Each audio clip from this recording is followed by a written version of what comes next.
These are echo decimal 3 and 4 decimal 8. I say again, echo decimal 3, 4 decimal 8. Same chart, over.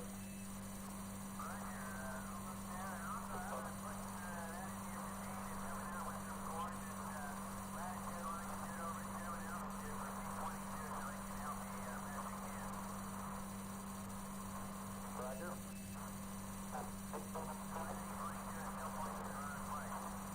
Latitude plus 0 decimal 523. Longitude divided by 2, 11 decimal 710. Over.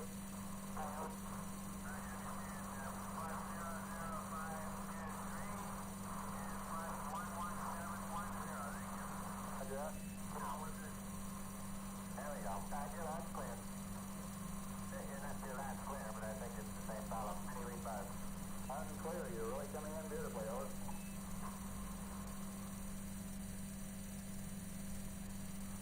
Okay, now stay. And plus 1 OpenGL. Let's go. Alright, put 3 0.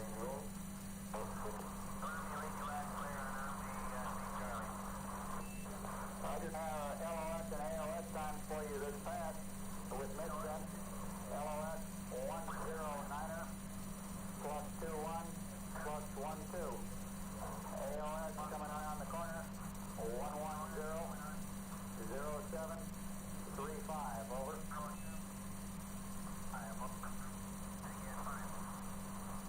Roger out.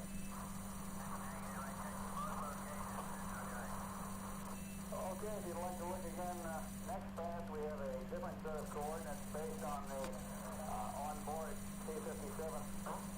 These are echo decimal 3 and 4 decimal 8. I say again, echo decimal 3, 4 decimal 8. Same chart, over.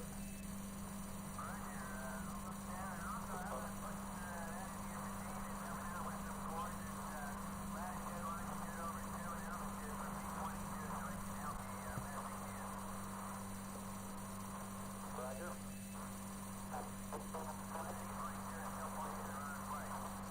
Latitude plus 0 decimal 523.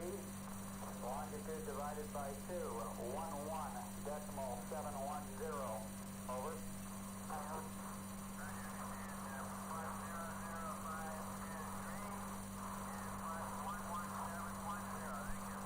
Roger. There we go. Roger, that's clear. You're not sure that's clear, but I think it's the same fellow. Any rebuzz? Loud and clear. You're really coming in beautifully, over.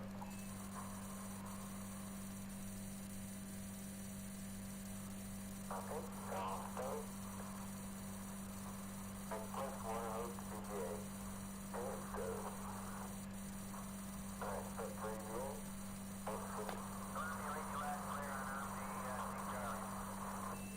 Roger, LOS and ALS times for you this pass with mid-set. LOS 109er plus 21 plus 12. ALS coming around the corner 1100735. Over.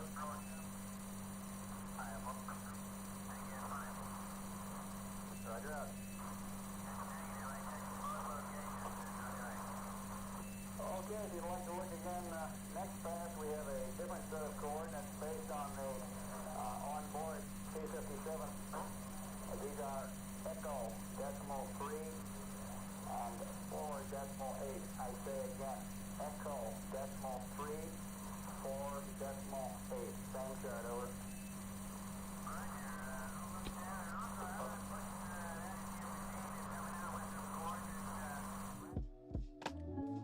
Hello, hello. Welcome to Descent Horizon Thursday night coding stream. How's everybody doing tonight? Had a very productive day of working and then having a really nice nap. That was pretty awesome.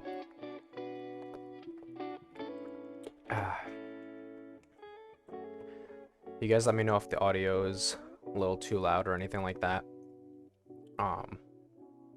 Actually, come to think of it, let me put it down a tiny little bit. The music's a bit loud in my headphones. All right. So, I've been working on Descent Horizon pretty much every day the past week, and I've gotten a good amount of stuff done with the UI rewrite that we've been working on. Still a lot to do, still a lot in progress, but it's a lot more stable now, and it looks better than it did. There's still stability issues. I think like a lot of the stuff that I was doing for the rewrite ended up there was a lot of assumptions that I made when I was starting and was building it in like immediate mode, and then moving things over to reactive, like certain lifetimes of pointers and stuff like that ends up getting a little fucky. So you know, you end up with seg faults, but I think there's like, I want to say like 3 distinct seg faults that I've been dealing with that I haven't really put any time into actually diagnosing yet, because they've just not been important for my progress right now. So we'll probably run into a few of those, but I'm probably not going to spend time on stream fixing those. Instead, today I actually have something a little different that I wanted to do. Usually we we'll work on like the UI stuff. That's what we've been doing the past few weeks. But this time I want to actually implement a slightly new feature into the lander. So just as a recap, I actually wanted to I feel like it's good to start each stream just running the game, seeing how things look before we make any changes. So let's go ahead and do that. You got Descent Horizon running up on screen here. Last time what we worked on, we made this menu look correct. We added this VSync behavior and the frame rate cap. I don't remember if last stream we actually had the VSync enabled or disabled, like if that was actually working, or if I left it off without implementing and I just had the UI done. But those are implemented now, so I can like change the frame rate. I'm actually going to cap it to 60 right now for the stream. Really no reason to waste the extra CPU there. But yeah, so menu is looking good. This is all gonna break again once I like move to because I've been doing like the pulse, the UI rewrite. I've been doing it with like, I started with just like the x-axis and the width and stuff like that, and like as I work through it, well, once I switched over and I just did the x and width and stuff like that, all of the stuff that had to do with the x and the width and like that broke, and then I spent a bunch of time like fixing it, you know, and going through all of the UI of the entire game and just making sure that it still looked good. But I didn't touch anything like y-axis related, anything height related, so it's all gonna break again, I'm sure, once I start doing y-axis stuff. I think it's a little more stable now, so it probably shouldn't have as many things break, but nonetheless, there's gonna be stuff that breaks. So that'll be fun. But I also spruced up the end, like the beginning screen a little bit more, so once you hit continue, you don't just like start flying immediately and dying. You get like this little boot screen, and then once you're in the boot screen, you can just hit enter, and then it'll do like a little load in thing, and then we start falling. Also this past week, I think I implemented this mass visual here, so like you can see how your aircraft's mass is changing as you're burning fuel, and that lets you know, okay, I'm a little lighter right now, I'll probably be a little more maneuverable and stuff like that. So there's that, and then I'll also show, I think I haven't gotten to show a good clip of the UI for fabrication and stuff like that, so I'll show that as well here in a second. Let's just land. Get a nice little touchdown. And then op check. Let's see how we did we damaged our right landing leg a little bit. We did come in a little hard on the right, or was it like we cartwheeled into it? I don't know. Not that important. But this UI is fixed. I don't think this was fixed last time. I think this was all wonky last time. I'm pretty sure. And so the lander cargo hole is good now. The blueprint manifest is all good. We can actually view blueprints and stuff like that. You'll see a little bit of like flicker here as I hover over certain things. You'll notice the flickering happens specifically on like the y-axis and the height, not the width. And that's to do with the fact that, like I said, I haven't migrated all the height and y-axis stuff over yet to the new reactive system. So it's still doing that like thing where it continuously will recalculate and re-render everything, which is not good, but it's fine. It's fine for now, and we'll do something a little fun this time. So yeah, that's the lander stuff. It's all good. I also got the most of the fabricator UI looking good again. It's still not perfect, but like right here, this text is really small. I need to go and have that resized based off the size of the little placard here. But let me see if I have fab list. I can do fab select 1 to select the landing leg blueprint, and then this actually will now show correctly. I don't remember if whoever was here last week might remember that this inventory it's showing up in the correct spot now. Last week it was like underlaid underneath this. It was looking really terrible. So yeah, that's good. I'm actually gonna, what was it? Let me help fab. I forget my own commands in here. Help fab. And then I think there's, yeah, fab abort. That's what I want to do. I want to abort this because I want to see, I'm going to try to actually show the fabrication on screen. So I picked up that blueprint. That blueprint is for a hull patch kit. It's more simple than the blueprint for creating a whole landing leg, so I figure it's easier to just show that. So then we do fab list. We can see we got the improvised patch kit there. Fab select 0, and then it'll ask us how many we want to make. We'll just make 1 for now. Okay, so you'll see this one's just literally just adhesive cartridge and perforated hexagonal panel, which I don't have either of in my inventory, so we'll go get it. I think I saw some scrap over here that landed right as we did. I doubt it'll have what we need in it, but let's see. Yeah, that just has some circuitry.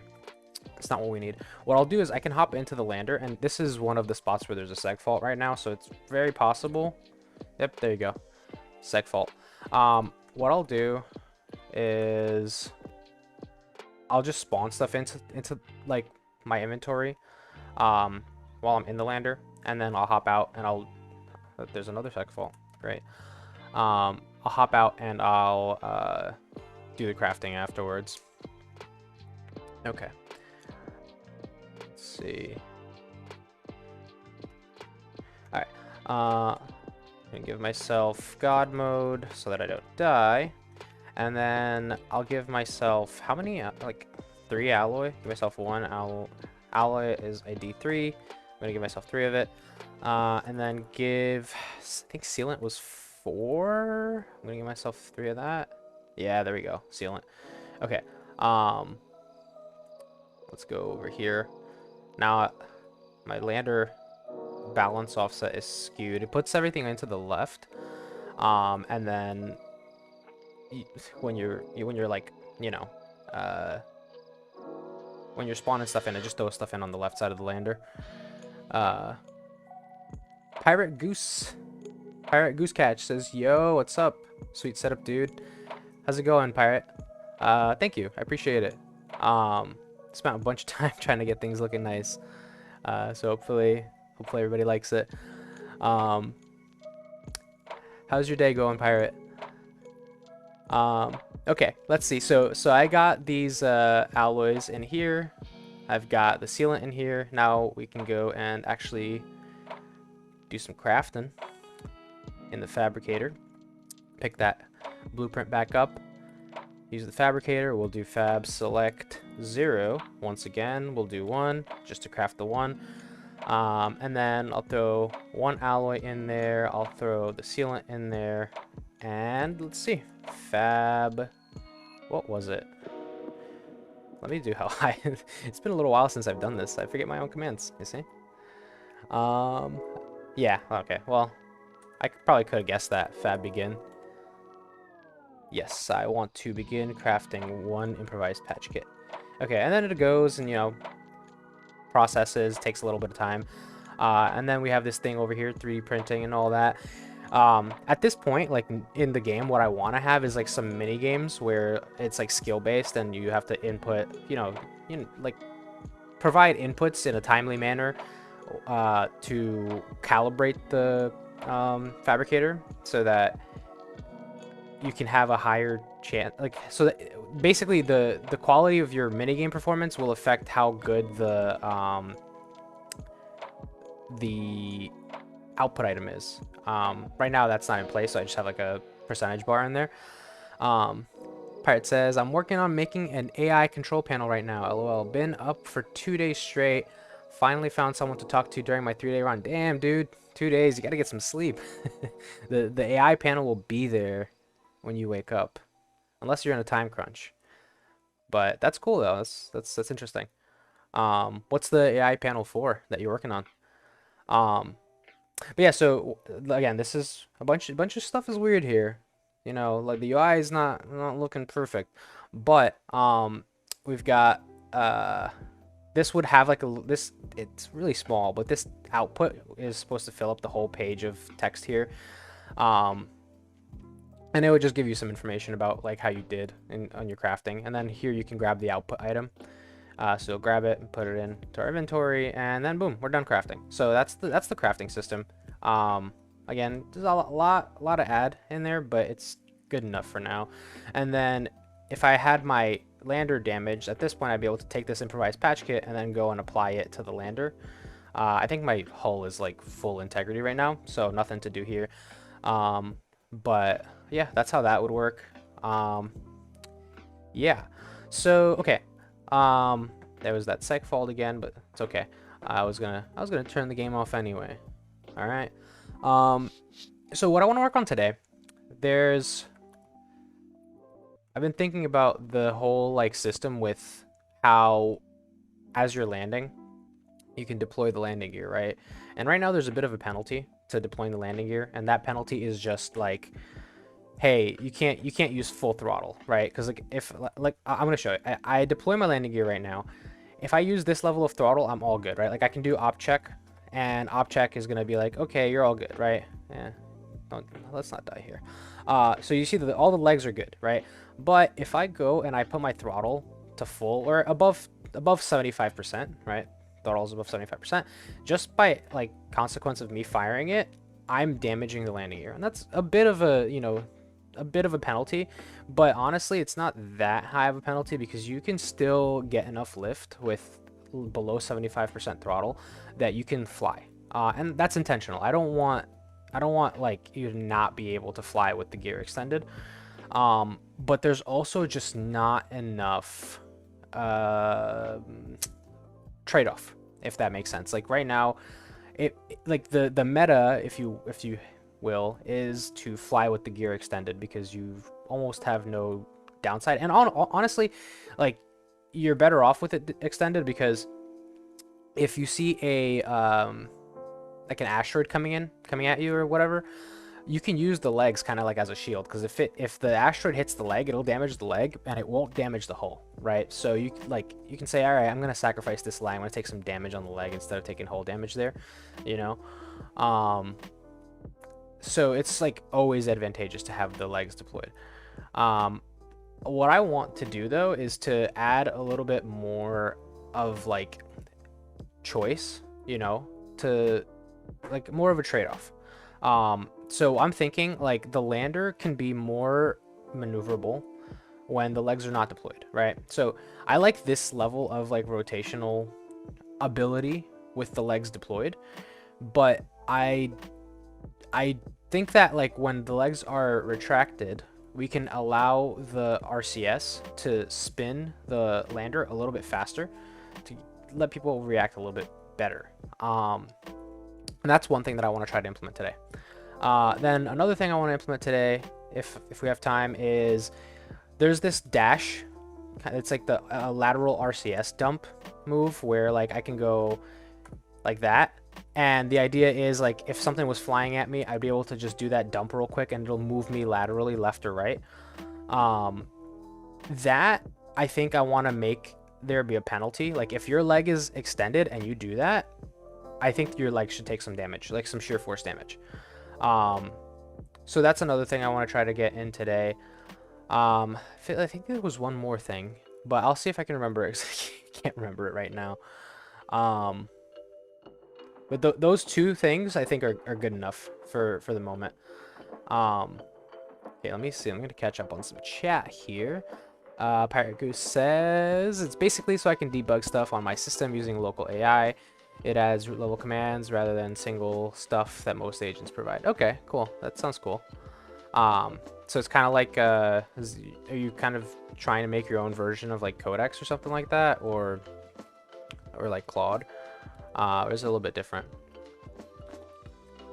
And Pirate says, this game looks super cool. Is it on Steam under early access yet?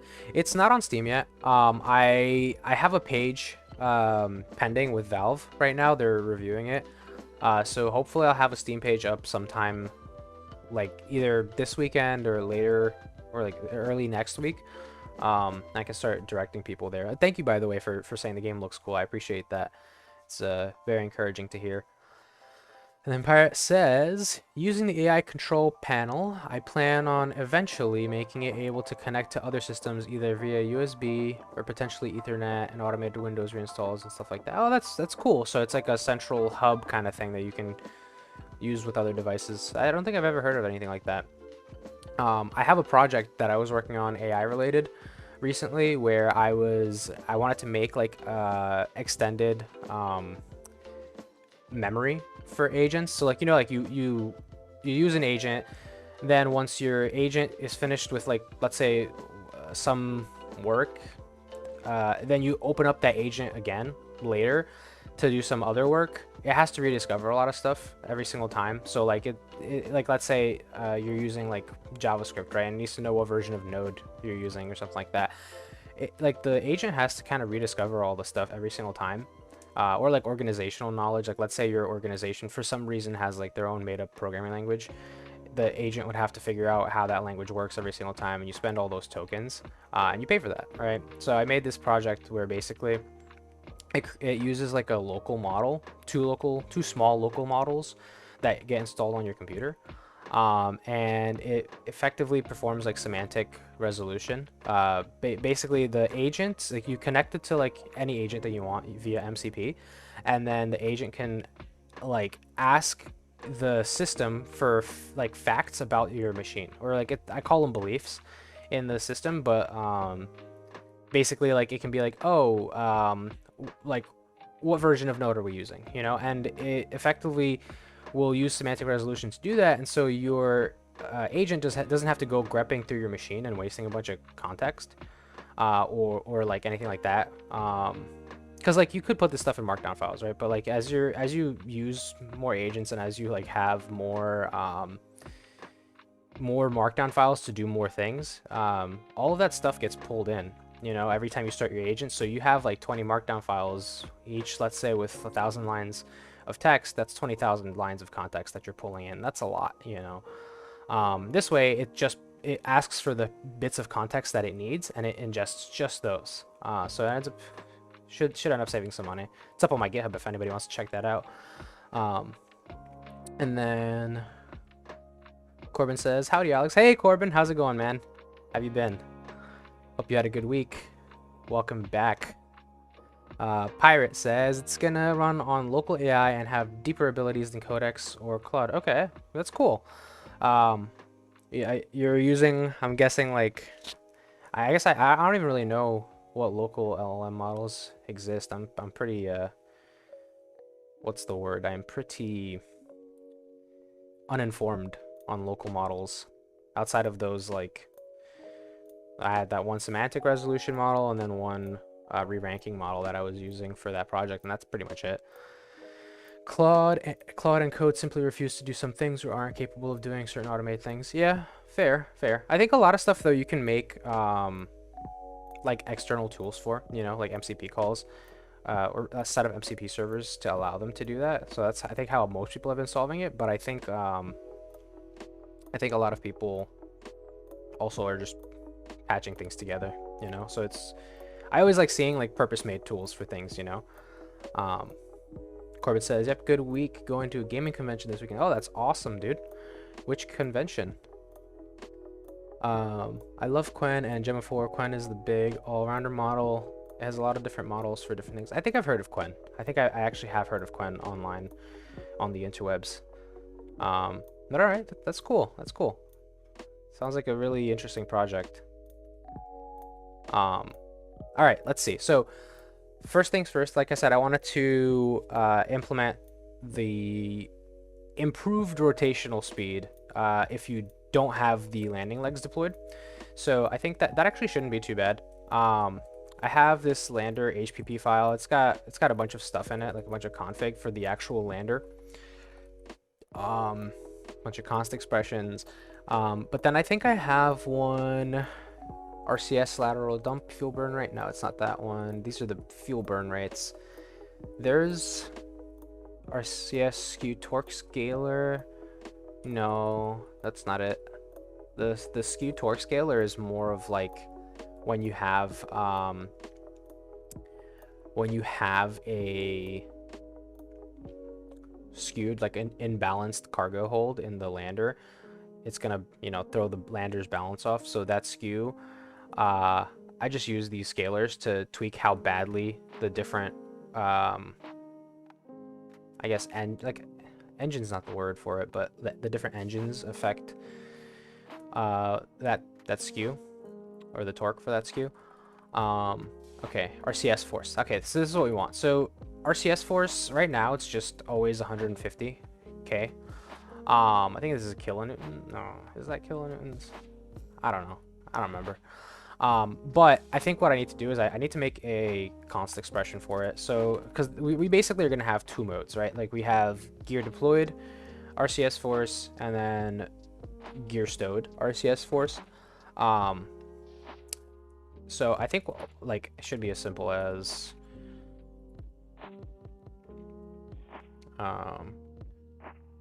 RCS force gear deployed. And we want the gear deployed one to be what we actually currently have, because I like how that felt for when you have the landing gear deployed. If the level of RCS control that you have there feels good for landing. I can probably tweak it later, but I'm good with it for now. And we'll see once I add this other one. Maybe we'll want to play with it some more. But so stowed. Let's bump it to 200k and see how well that does. And then since we start with the legs stowed, we'll just have this default to RCS force gear stowed. And then I think I also have, so I think that's all in there. Corbin says, last night I listened to a 2-hour YouTube video about how C++ is the worst language. Clearly no issue for you though. I hear people like hate C++. I don't know. I feel like there's good tools for you know, every job. And C++, honestly, I think any tool is only as good as the person using it, you know? And C++ allows you to do some really stupid shit. But so does JavaScript, and so does Ruby. And nobody really, I mean, I guess people do shit on JavaScript and Ruby, but a lot of the bad rap that those languages get is just from people who don't really know what they're doing, using them poorly, you know? So, I don't know. I like C++.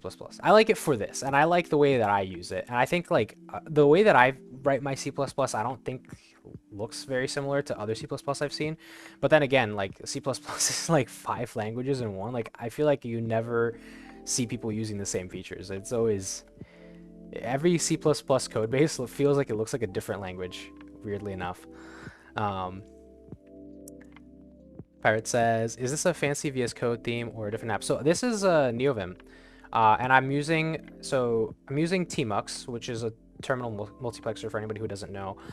And so like up here, top section, like above the fold here, this is my NeoVim. And then below here, this is just my regular terminal. And TMUX lets you split your terminal into different panes, and then you can like switch between them. I try not to use my mouse as much as I can. I really like keyboard coding. So I try to like do everything I can on my keyboard. So like for example, if I want to switch over to this terminal, I don't want to have to pick up my mouse, take my hand off the keyboard, pick up my mouse, move it to the terminal and click on it, when I can just do like Command BQ, Command BQ2, right, or Command BQ3 to swap over here, and I can just stay on the keyboard, right? So like it lets me move a little quicker. But also I'm just kind of lazy. I'm a lazy guy. So yeah. Robert on a whim says, "Yo, hey Robert, welcome to the stream. How you doing, man? Glad to have you here." Pirate says, "I love Python, but man, those tkinter windows look like ass." Honestly, dude, I hate Python. It's like the one language that I'll say I do not like. I don't think it's bad, like a bad tool for the jobs that it does. It's good for AI. It's good for like data science and all that stuff. Don't get me wrong. It does its job well. I just don't like the syntax. Like any language that uses that's like white space based syntax, it just rubs me the wrong way. I don't like it. I need to know where things end, and I can't spend like even 10 minutes spent like trying to figure out why something's not compiling, and then turns out that it's like a missing tab. That's too much. I can't do it. I can't do it, and I won't do it. Robert says, "Does your game have a rope in it? And what do you think of rope physics?" I'm in C# on SE box. Serious question. I don't know what that is. I don't know what what SE box. I don't know if that just is rendering weird for me. My game does not have rope physics in it. I've thought about it, and I might add it later. But I know rope physics can be a little complex. But I did write all the physics code for the game myself. There was one portion of the game where you're gonna need to transport something, and I haven't decided whether I want to make it so that you have to like tie a rope to the thing and then have the lander transport the thing with the rope, and then you'd have like the rope physics swinging everything like that. Or if I just want to have you strap it to the hull of the lander, because there's like the thing that it is that you would be transporting, it would be really funny if it was strapped to the hull of the lander. And then I wouldn't have to implement rope physics. But I don't know. I don't know. Robert on a whim says, "Currently working with Verlet." I don't know what that is. I'm sorry, man. Maybe you can fill me in. Oh, okay. Source 2 engine. Okay. Yeah. What kind of space game is this? This is a 2D, kind of, it's like a weird, like, if you've ever played Lunar Lander, like Atari's Lunar Lander, this game is super inspired by that. As a matter of fact, this game started off as a clone of that. And then once I finished cloning it, I was like, no, I love working on this too much, and I got to put like a whole story around it. I'll show you the game real quick. It's a 2D game. It's like pixel art based, and you're controlling a lander, and there's a whole narrative behind it, but effectively what's happening is you are landing the lander, you spend some time on the surface doing EVA, and then your character blacks out, and then you wake up again in midair falling again. And the whole reason you're in the lander falling to begin with is because your lander was attached to a space station that was orbiting the moon. But in the beginning of the game, the space station spontaneously explodes, and you're basically trying to figure out why and what's going on and all that stuff. So yeah, that's the crux of the game. So there's like terrain scanning so that you can see where you're going. I kind of did that a little bit late, but like a lot of time you spent high up. So you can't really see the terrain below you, so you can do like a LiDAR scan to see what's down there. And yeah, it's kind of like a puzzle game in a way. The way that I would describe the narrative is kind of similar to how Resident Evil structures their narrative. Like there's like acts that you play through, major areas that you're in, and you need to like find keys and find different things to open up doors and to access certain areas and to solve puzzles and to just put together what's happening in the story of the game. So that's basically what the game is. Um, I've only been coding for a few weeks and I'm already steering away from Python. Been trying to learn .cs files and stuff for better UIs. Yeah. I mean Python is good for you know, like data science and stuff like that, but for like video games, it's not a very strong choice, I'll say that. Right now I can climb up and down, swing on the rope, but physics for holding it and tossing it is janky. Yeah, Verlet is a rope simulation. Okay. Okay. Yeah, I have like not looked into rope simulation like at all. But that's interesting with line drawing. I was excited because I thought you'd have cool physics tips. Man, I wish I could help you there. I'm not that good at physics. Like I implemented the physics, but I basically had to like learn on the fly. Like I really enjoyed physics in high school, right? But I didn't really take it much further than that, and I'm not very good at math. So yeah, I wish I could help you. I mean, I can show you if you're interested. I can show you how some of the physics in the game is implemented. But in terms of rope physics, I won't be able to help with that. I'm sorry. I'm so sorry. Okay, all right. What was I doing? Oh, right. So we were working on the lander, adding that RCS penalty for having the gear deployed. There should be a function here called deploy gear, I think. Yeah, there it is, deploy gear. So if gear states retracted, return. Oh, if it's not retracted, return. Yeah, so if it's already deployed, we're not going to deploy it again.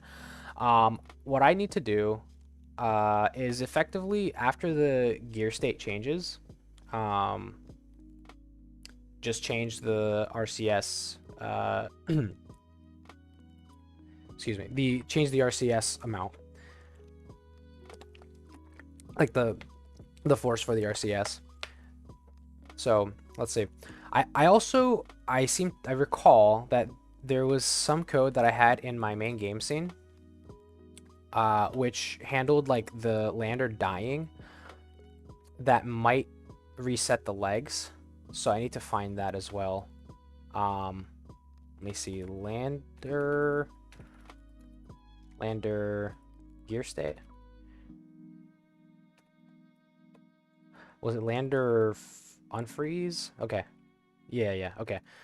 So this is on reset. We'll unfreeze the lander. We'll call setup. Okay, I think setup. That's good. Wow. Look at me. I encapsulated correctly. On gear retract finish. What does that do? Okay, it sets the gear state to retracted. Okay. Yeah, once the gear is deployed, then that's when we want to change that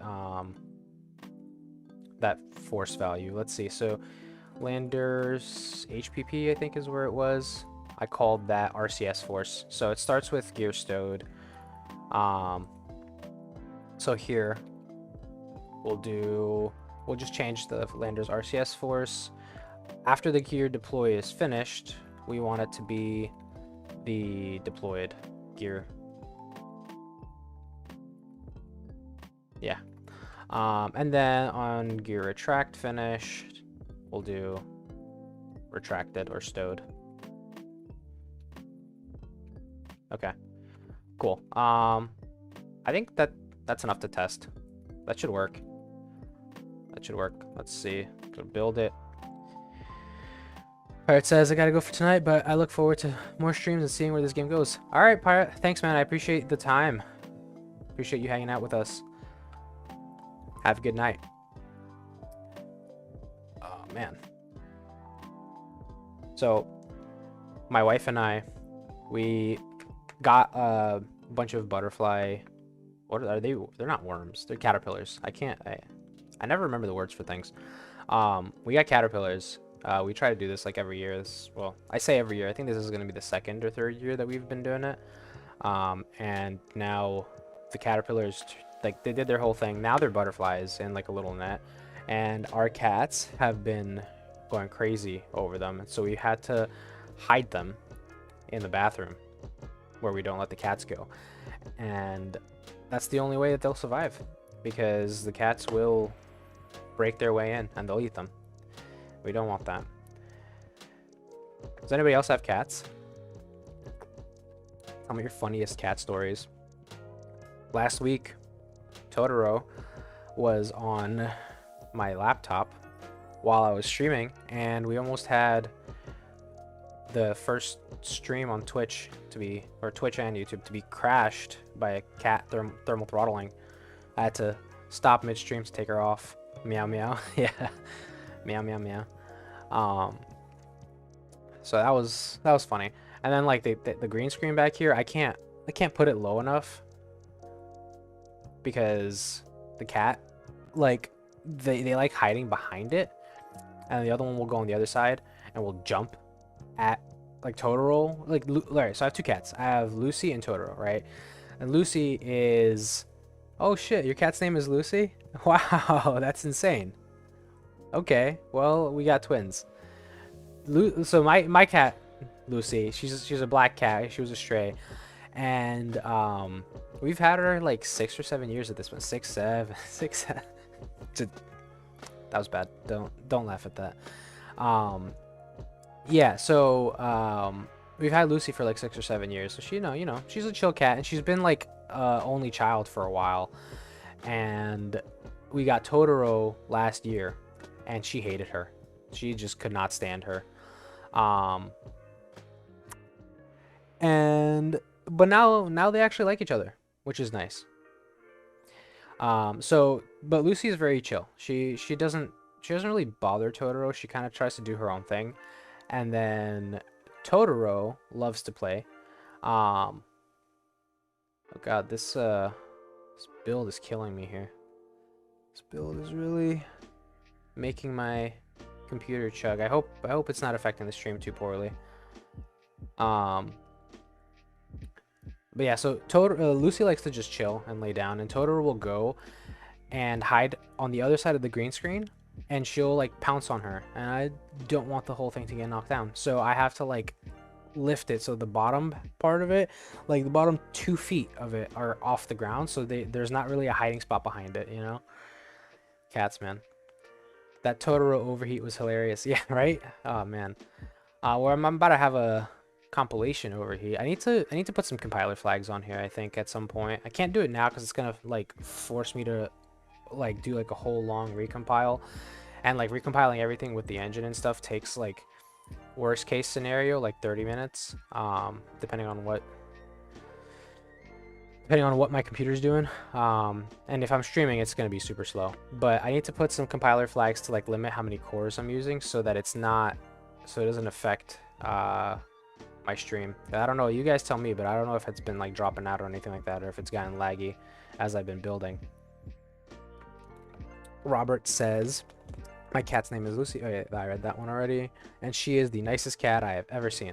Yeah, I feel like that about my cat Lucy as well. So I think we've got maybe we have the same cat, and she, like, when I go to sleep, maybe she goes to your house or something like that. Okay, let's see. So we finished the build. Everything's looking good. Let's see how that RCS feels with the gear stowed. Okay, so honestly, it doesn't feel that different. Let me see if I deploy this. Okay, yeah, you can definitely notice a difference. It takes a little longer for enough inertia to build up to actually start spinning it, but I feel like, honestly, it could be a little better. I feel like we could add a little more to it. Maybe like another 25 to 50k is what I'm thinking. Yeah, like 25, 50k, because that 50k does not feel like a huge difference from... Oof, I died. AKC 2787. Hi AKC, welcome to the stream. Says, is this Linux? If so, which one are you using? No, this is not Linux. I'm actually running this off of a Mac. Unless you're asking about the game, which has, it's got like its own little fake Linux operating system built in. But no, the actual editor and all that stuff, this is just NeoVim running inside of iTerm, and I'm using tmux to do my pane splitting here. That's how I have like the my terminal down here, another NeoVim instance down there. But yeah. Okay, so yeah, I think honestly, here's the thing. I should move these values over into the C++ file, because this is like the right place for them to be for the declarations, but anytime I change this, it's gonna have to recompile the entire lander header, and then anything that uses the lander header has to get recompiled, versus if I just had all of these values inside the CPP, I could quickly iterate. So I'll kind of want to just move all this stuff now, to be honest. I think maybe that's what I'll do. Maybe that's what I'll do. Yeah. Yeah. All the const expressions. It'll be cleaner.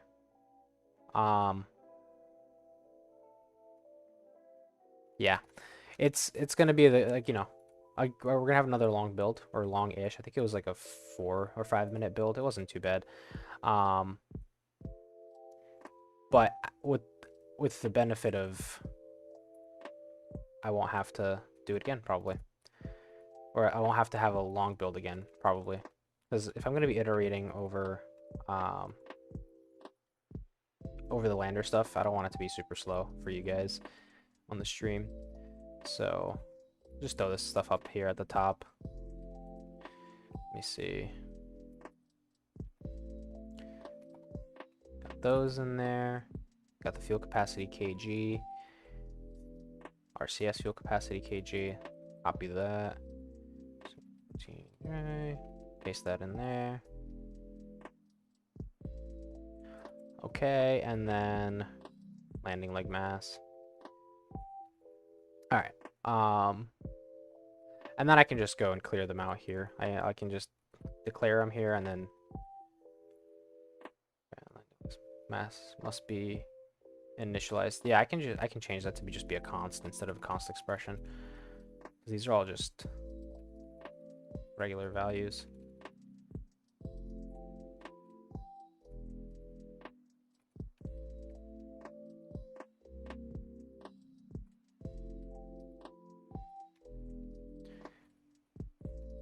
Alright. Clear some of these out. And then once I build, I'll catch up on some chat. Alright, there's gotta be a const there. A faster way to doing this. Takes too long to just rename them. Okay. And then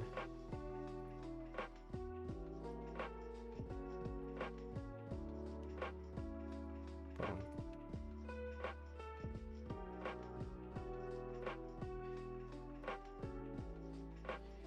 Clear all these out.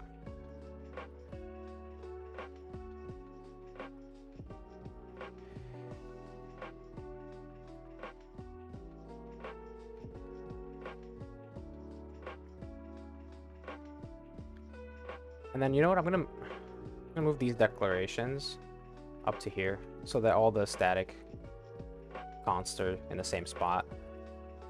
Just makes life a little easier.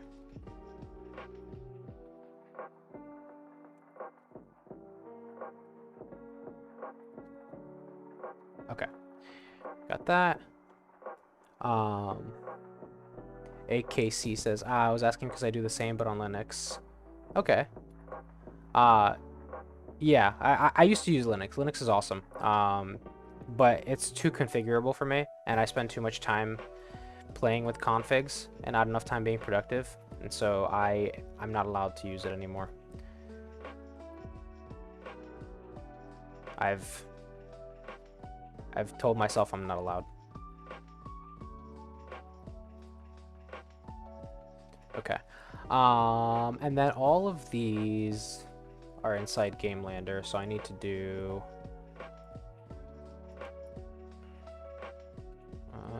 what was it? Control V, and then Shift I, game lander. Boom. Okay. And then this one just needs to be fixed up a little bit. Cool. All right. That's cleaner. And then I already modified it. I already changed it to be 250 here, 250K. So that should be good enough. We can try doing a build. Robert says S3 box has hot reloading. Okay. Yeah, I haven't done anything like that for my engine. Because it's so early in the life cycle of it. It's just not, it hasn't been worth my time yet. It's probably something to add eventually. But like right now I've been working so often on like changing engine internals that like I would have to recompile the entire thing anyway, so hot reloading wouldn't help me. In this case I'm recompiling like a game file, so it would help. But it's okay. I spent a few minutes building here and there, but it's not the worst thing. I do miss working in like an interpreted language though. So then you don't have to wait for compilations at all.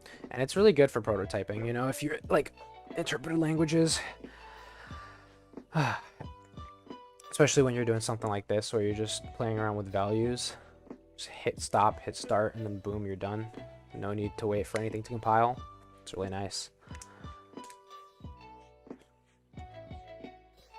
Alright.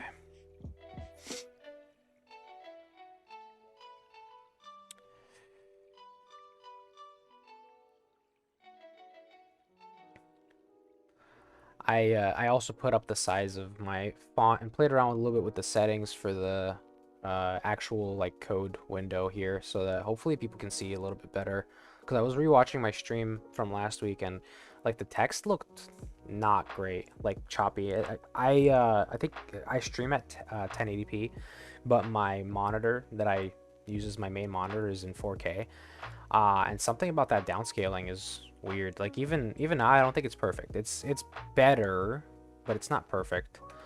But you guys let me know. I don't even really know what I can do. I made the font size 2 points bigger. And then I changed how the scaling works so that it should look a little clearer. But yeah. Ooh. Okay. I hate doing these kind of like longer builds on stream. I've spent like a bunch of time recently working through like improving my compile time. I say recently, I mean more like, I guess it's been like 3 or 4 months now ago. But I spent a bunch of time improving my compile time performance. I was like restructuring a bunch of like headers and stuff like that, trying to reduce my fan out. I set up like a PCH file to like have all my most common includes so that I wouldn't waste time on that. And I mean, it helped a lot. Don't get me wrong. I went from like on average, I think I was doing like 20-minute builds, like hot builds, like intermediate, like as you're like iterating, depending on which files I touch, it would take like 20 minutes. On average, to now on average, I think it's closer to like worst case scenario when I'm not streaming, I'd say it's probably like 5 minutes. No, that's too long. Worst case scenario when I'm not streaming, I think it's like 3 or 4 minutes. But streaming slows me down a little bit. Got some error here. Landing leg mass was referenced. Let's see. So undefined symbols. Oh, I missed this one. Damn it.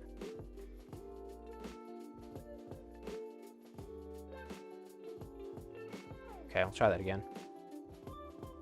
But yeah, no, doing all that stuff helped a lot. There's still more that I have to do. Like there's a bunch of header files that are still like they hold implementation that they don't need to. But those are more like leaf files that are not used as often. I was mostly doing that kind of upgrading stuff on the core like engine stuff, since those are the hot paths. But there's still room for improvement, of course. I'll have to do another pass eventually and try to make things better, but it's fine for now. Okay, that build's done. Let's see how this feels.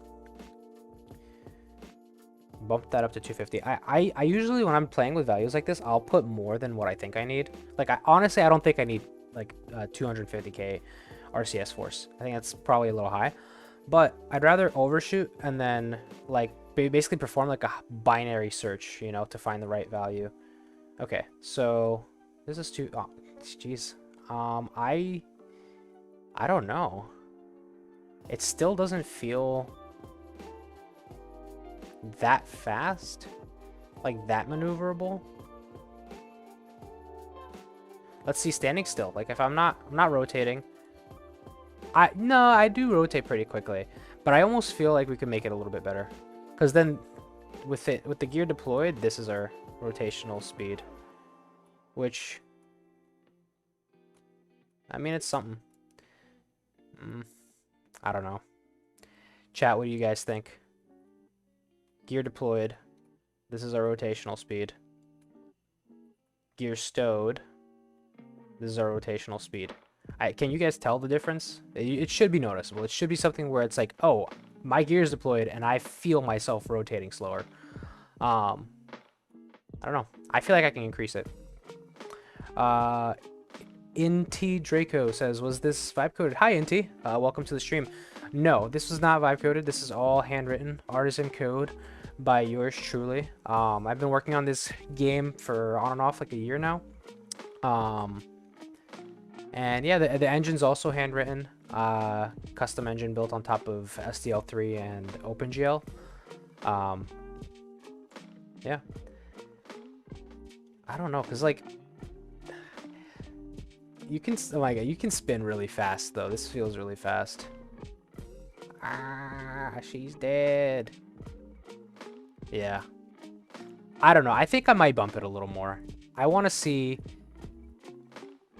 what 300k looks like for the stowed gear.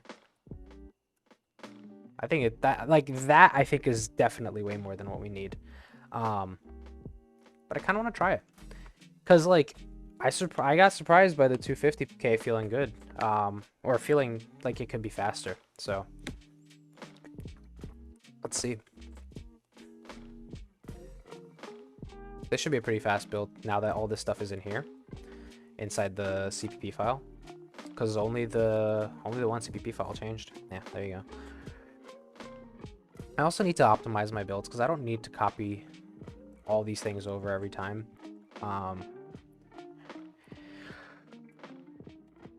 Yeah. Just always feels like there's so much to do. So many optimizations to make, so much code to write, so few Alexes. I think there's only like one Alex in my apartment, and he can only write one person worth of code. Okay, this is 300k RCS force. I don't know, something about it. It's like it does not, like, I don't know if it's like the initial inertia or something.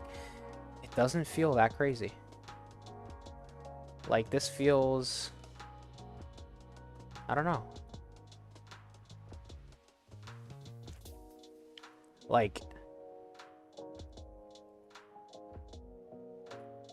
300k. Let me see it with the legs deployed. Yeah, no, you feel how much more sluggish that is with the legs deployed. Like immediately.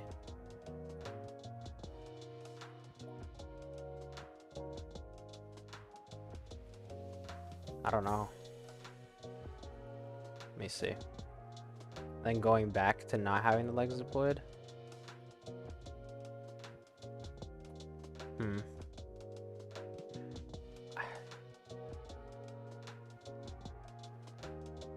I think this is good. I think this is a good level, actually. I don't think I want it any stronger. Because, like, right now it already feels very, let's see if I can type fast enough before I die. I can't type fast enough. I died. Yeah, it feels really responsive, I think. Like, I can, like, instantly stop turning almost.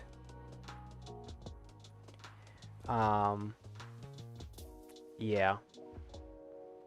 Yeah, that feels pretty good. I think that feels pretty good.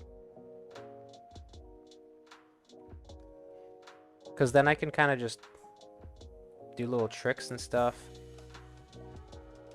And then once I'm going in for the landing, then I can go ahead and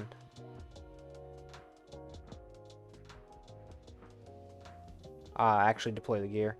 And then the gear, like, when the gear is deployed, I think that the idea, the vibe that I want to give is like, okay, I'm going in for landing. I need to have like a more stable RCS.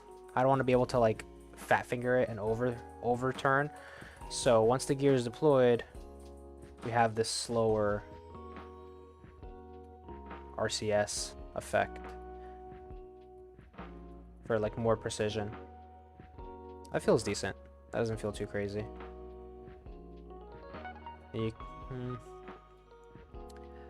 Now I don't know. Because I almost am thinking, like, do I want to maybe make the gear RCS even lower? I can play with it. Let's see. Let's try setting the deployed here to 100k force. Oopsies. And then we'll just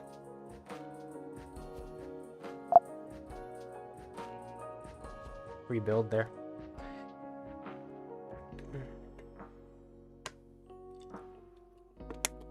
Ah. Water is delicious.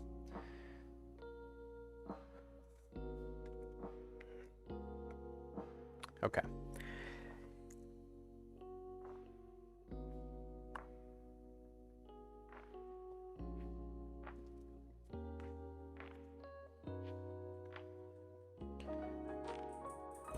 Yeah, I think I have a feeling this is gonna feel good. But damn, that's kind of crazy. Like deployed versus stowed of like 200k force extra. Like that's like, if you're looking at it from a penalty perspective, it's like a 60% penalty.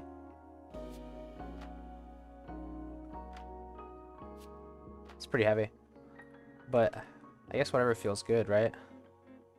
Matters more than the raw numbers.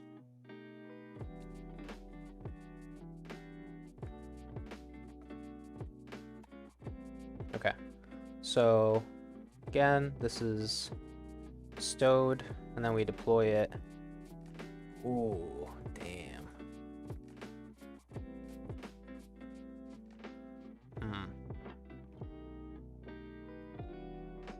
That feels like a lot.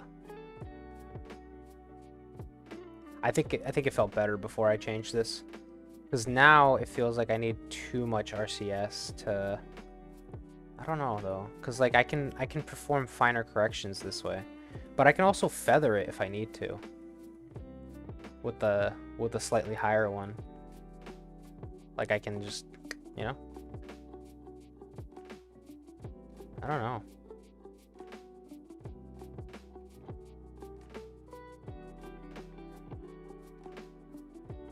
Because then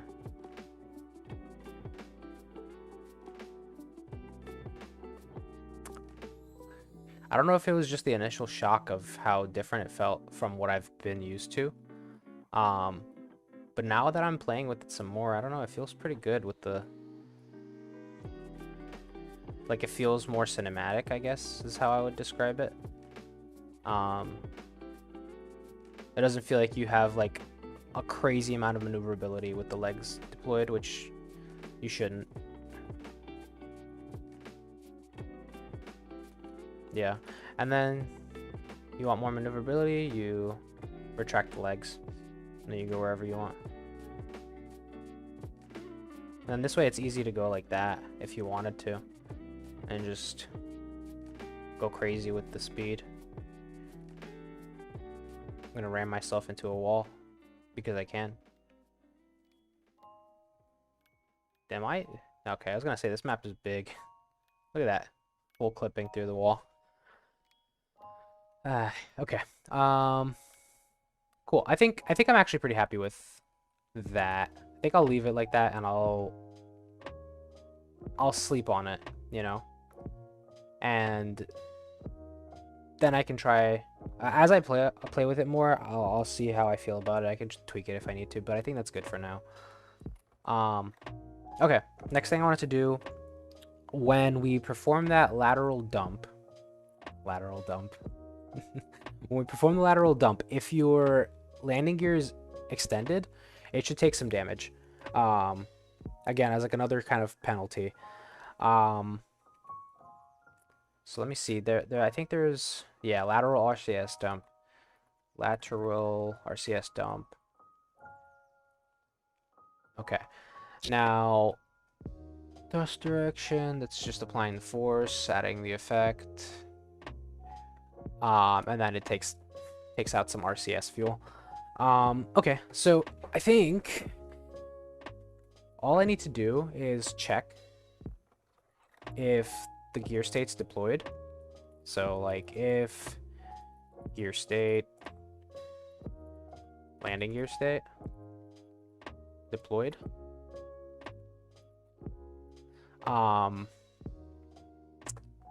then I need to get, I think my landing legs, I think I have components for them. Let me see. Yeah, health components for all of them. Health component, yeah. Okay, I can just apply a flat damage amount. Is that in percentages? Yeah, it's a percentage-based system. So I can have 1.0 to start with. And that's, yeah, it starts with 1.0. And then damage amount. So I'm thinking, like, I feel like what's fair is like a flat, like, damage penalty. Because the RCS dump is always going to have the same amount of force, like shear force, on the legs. So I think to start off with, we can just do that. Flat penalty. Yeah. Left. And then I think it already checks the health component when I apply damage. Yeah, it'll already cap it to 0, so it won't go below. So I can literally left leg integrity.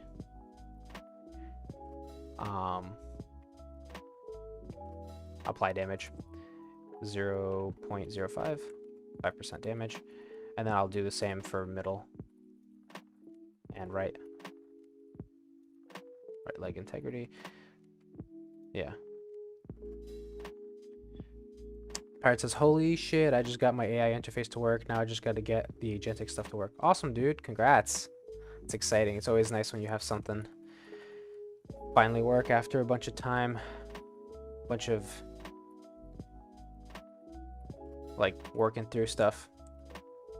Cool. All right. So, I mean, I think this is all we need for that little penalty. Let's build it and give it a try.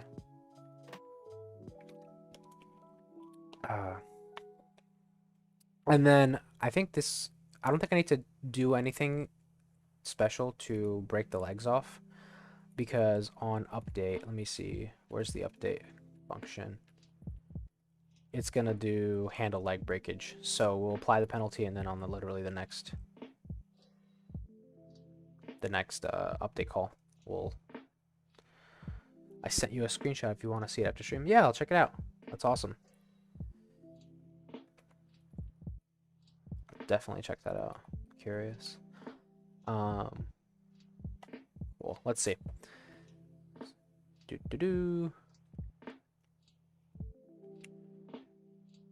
Okay. Continue, and I'm just gonna go ahead and, so let's just run op check first, make sure everything looks correct, no damage on the legs. I'm gonna deploy the leg, and then that should have brought all of my legs to 95%. So let's see. Op check. 95. Cool. And then I just want to make sure that if my leg's close to breaking, that it can actually break off with the RCS dump. Okay, let me see. Op check again. 30%. Fire a little longer. Op check. 15%. Fire a little longer. Oh, I broke them off. Damn it. Gotta try that again. I need to make that look better. It looks so bad when the leg breaks off. It doesn't, like, I don't think it inherits any of the velocity or anything of the lander. It should, but it doesn't. So it looks pretty bad. Okay, I'm gonna put that up, deploy the gear, damage the gear. Yeah, okay, this feels good. It feels like actually penalizing. Like, it's so hard to rotate with the gear out. I like how that feels. Okay, we're at 20%. Do another op check. Oh shit. Oh shit. Oh shit. Oh shit. Oh shit. Oh shit. Oh shit. Oh shit. Oh shit. Damn it. Oh man. Okay, that feels good. Yeah, like it should feel penalizing to have the legs deployed, and that did. Like, I felt like because my legs were deployed, I did not have enough ability to like rotate there and correct my trajectory. Let me just restart the game so I have all my legs back. It's exactly, I like how that feels. Okay.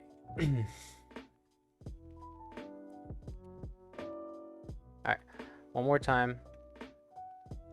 Gonna deploy the gear, fire throttle, damage the legs.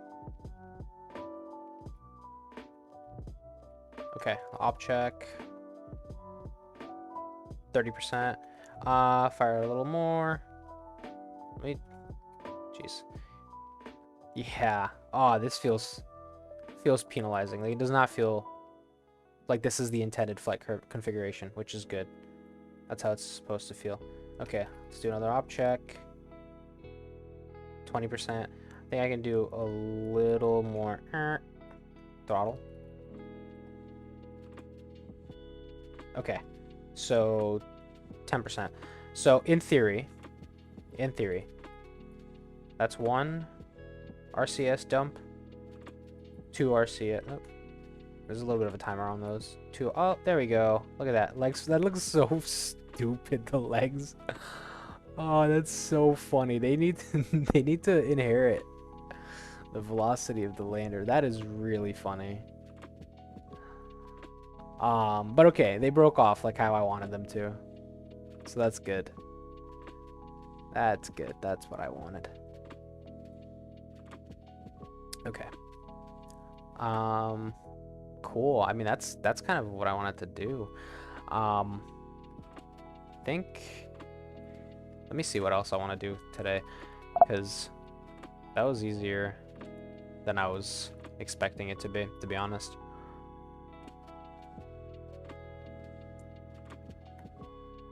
Let's see, continue. All right, so let me just like try to play like as a real player. How does this feel? Because I'm doing it like, you know, as a tester, but like, all right, I'm gonna scan. Oopsies. Scanning the terrain below me. I'm coming in for a landing. Okay. Yeah, I'm ready to land. I want to have a stable descent, so I just deploy my G's. I don't know. That feels... In that instance, it felt very penalizing. Like, I fat-fingered my key a little too hard, and I had a little too much rotation going into that landing. Like, I wasn't stable enough going into the landing, and then when I deployed the gear, it felt very hard to correct that. I mean, I was still able to do it though. Maybe that's just part of the skill floor, is saying, hey, like, you're landing, when you're trying to land, it should be stable. You shouldn't be coming in crazy speeds. Okay. Yeah, there. All right, stop the scanner. All right. Whoa. What the hell happened here? That's weird. Camera just bugged out. Camera went crazy. See if that happens again. I don't think I've seen that before. But nothing that I've done should affect that. At least not on this stream. But this gives me another opportunity to pretend I'm a real player. It's so hard also to like to balance a game like this when like I've been working on all the physics and stuff myself, and I've been playing it. Oh shit. Ooh, a little love tap there. When I've been like playing it over and over and over again, you know? So I don't know how good the average player is gonna be. Because physics is kind of like unintuitive, I think, at least. Like, I've seen people play and they seem to have some trouble with controlling the craft. And I think me making it spin faster, honestly, with the RCS,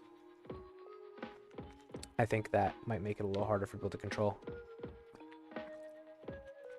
But I'll have to play test and see. Maybe I'll tweak it. Okay, so I think in terms of gameplay mechanics, I think that's good on what I wanted to implement for this session. But I might just do some UI work then, because there's still a lot of UI work to be done. Let me see, fab select 1. This looks fine. Yeah, that looks fine. I kind of want to see what this would look like with like a little border, like this color border, just to make it look more like it's part of the blueprint. Because I feel like, I don't know, these look kind of like too placed on there, I guess is how I would describe it. Let me try that. I'll try adding a little border. Let me actually go ahead and commit what I've got. Add penalty. Or flying with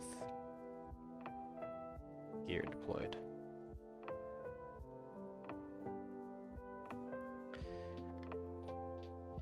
Okay.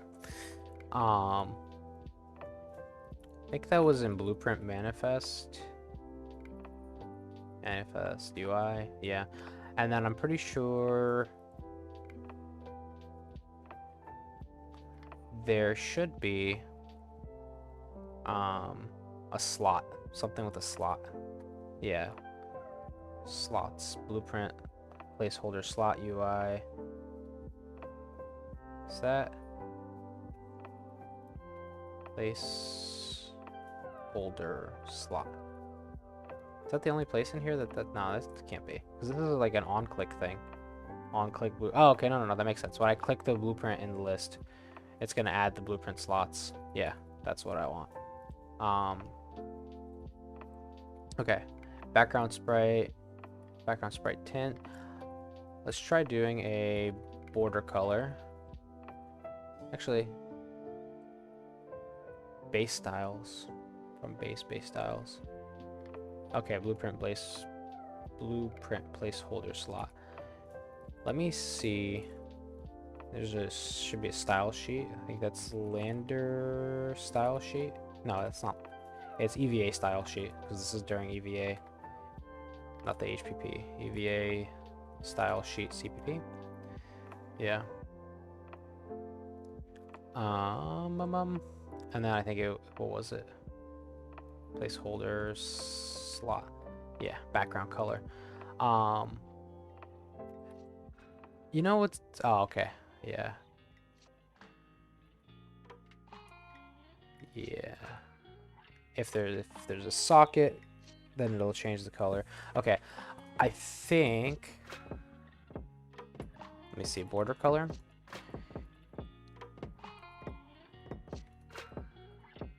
I need to find what the color is of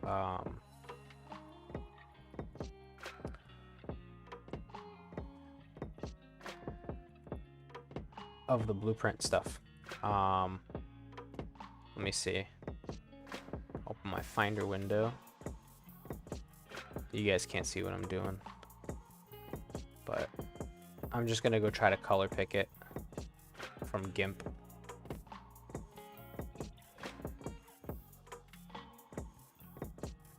Bear with me.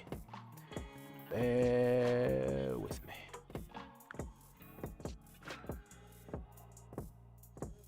Descent horizon. Assets. Should be in textures. UI. Blueprints. Yeah. Okay. Pop open GIMP. I guess I could add GIMP as an overlay here. Give me a sec. Oh, you guys can actually see what I'm doing.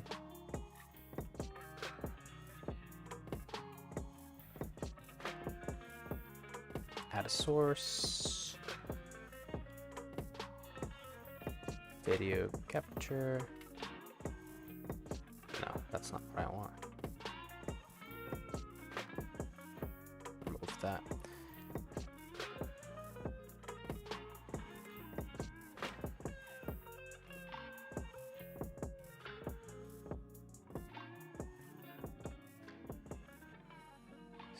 Is it screen capture? Yeah, I think it is. Okay. And then we'll do window, find GIMP. Where's GIMP? This is mostly just like a setup for the future because I've already kind of grabbed the...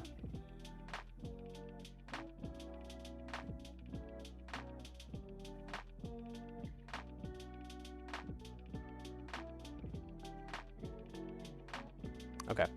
Alright, this looks insane. So big. That's what she said. Okay, this is fine for now. Close. Don't want that. Alright, so this is my file with... Whoa. Way too much zoom. GIMP is like shitting itself right now.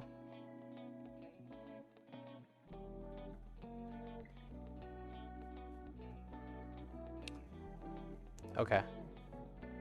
Whatever. I just want to pick the color. GIMP, what are you doing? Why are you being so terrible, GIMP? Alright, I think I'm just gonna kill it. Because it's not... Maybe I just do Aciprite. I just want to get the color. Just want to get the color. Actually, does Mac have a color pick utility? No, color sync. Okay, whatever. Did I not? Okay, get rid of that. Yeah.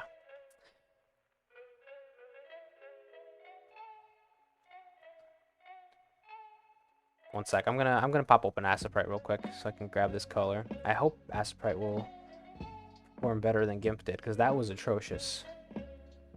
I don't know what that was about. Library.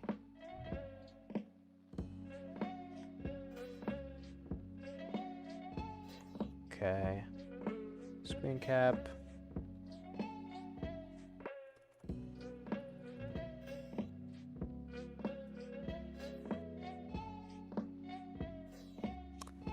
Okay, and then application capture.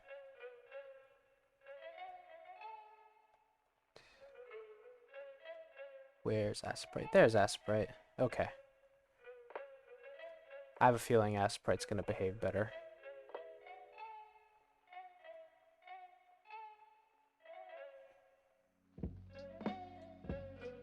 Alright, cool. This is good. Just need to open up that bitmap file.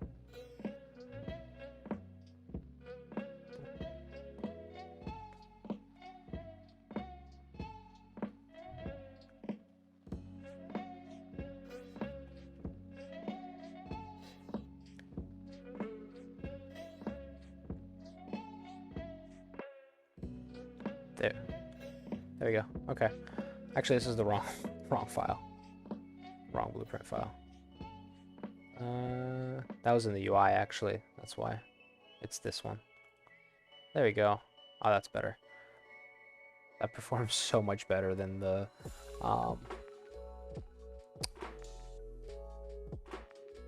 than GIMP was. Okay, where's my color picker? There we go. What color is that? In RGB. That's 187, 205, 239, 255.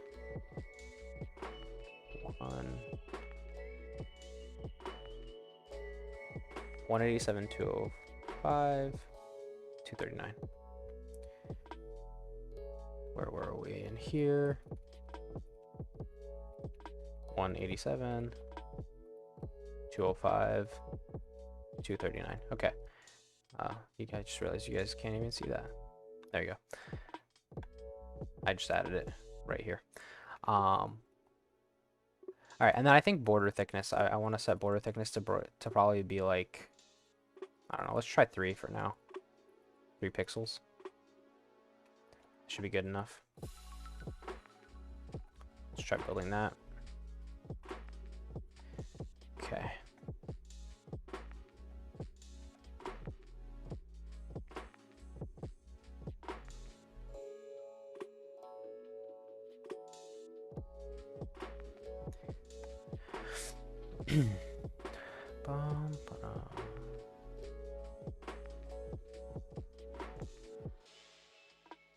I'm just trying to move Asprite so that it's in its own little thing. That way it's not on my code scene and I can easily just switch. Keep things nice and tidy, you know? Yeah, there we go. Okay. Now let's try this again.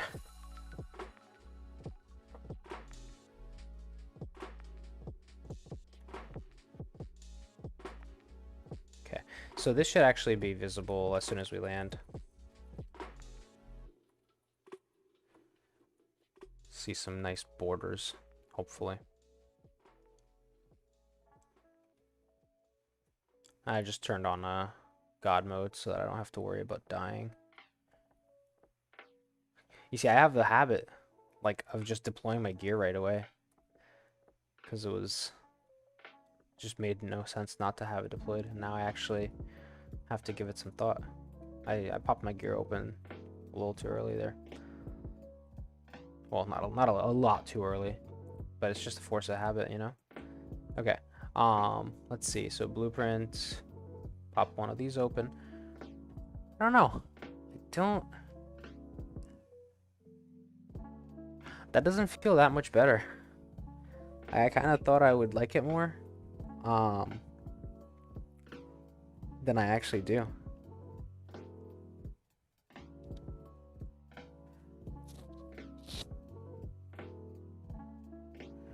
Maybe I just needed to be a little transparent to blend in a little bit better with the background, because I think these blend in a little bit.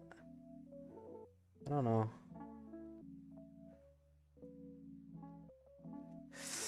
I don't know. I'll put down the opacity. Let's try 250. No, not 250. That's like no difference. Let's try 150. Pirate says, I got the autonomous agent stuff working. I haven't had any other text editor with AI support be able to do that, lol. It can now run commands and open applications. That's awesome, dude. Very nice. That's awesome.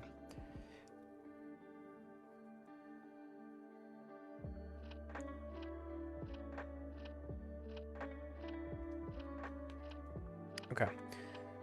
Build's finishing up here.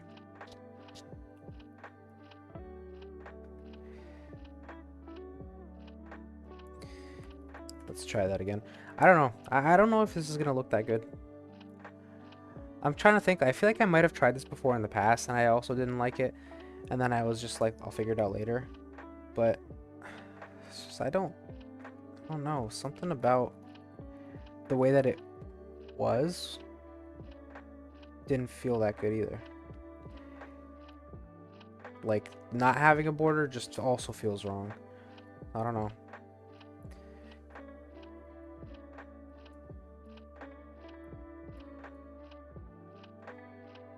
Little love tap. And then I guess I'll also take a look at how, I mean, it should look pretty much the same inside the fabricator, but I kind of want to see, just validate that.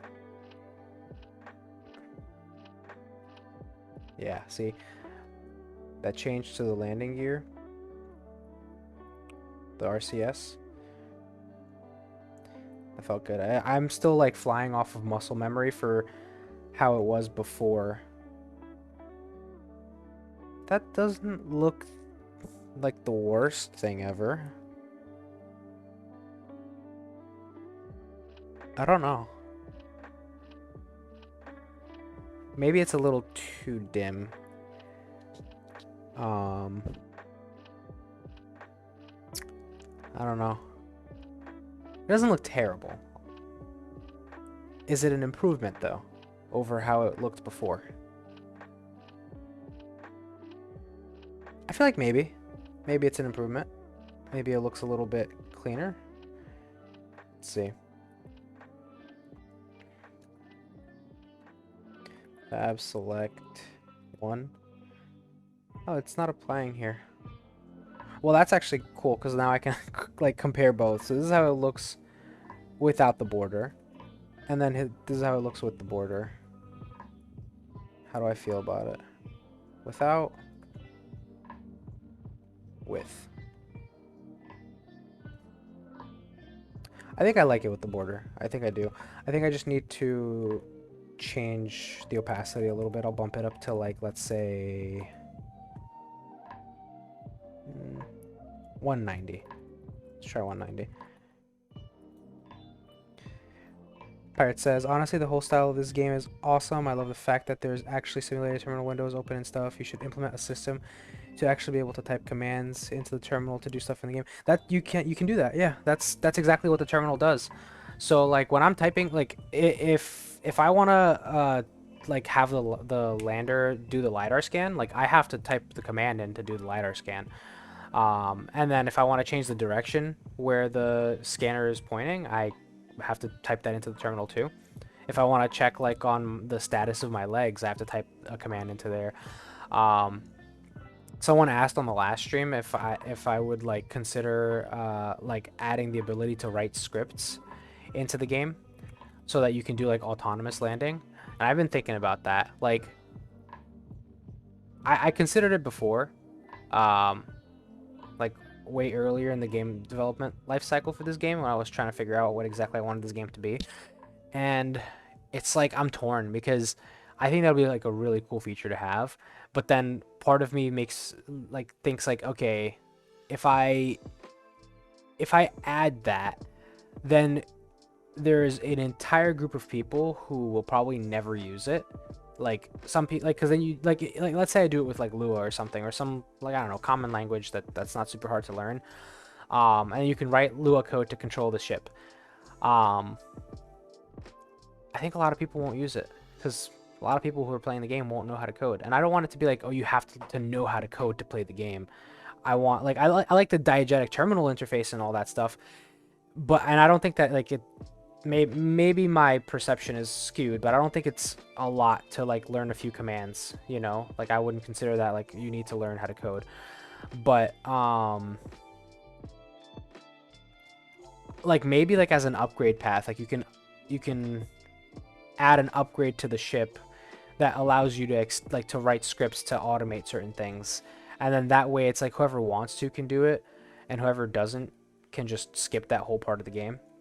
And that would let like people do like cool simulation things, like maybe like I could have like a free mode or something like that where you can just practice writing code to control a lander and have autonomous control and stuff like that. That could be a cool like mini game mode in and of itself. That'd be so sick. Or maybe add extension support so people can make it if they want. Yeah, I'm the way I'm building it, I'm not trying to like prevent people from doing mods. It's just I don't know how easy it'll be. Like the engine that the game is built in, I'm gonna open source it once the game releases.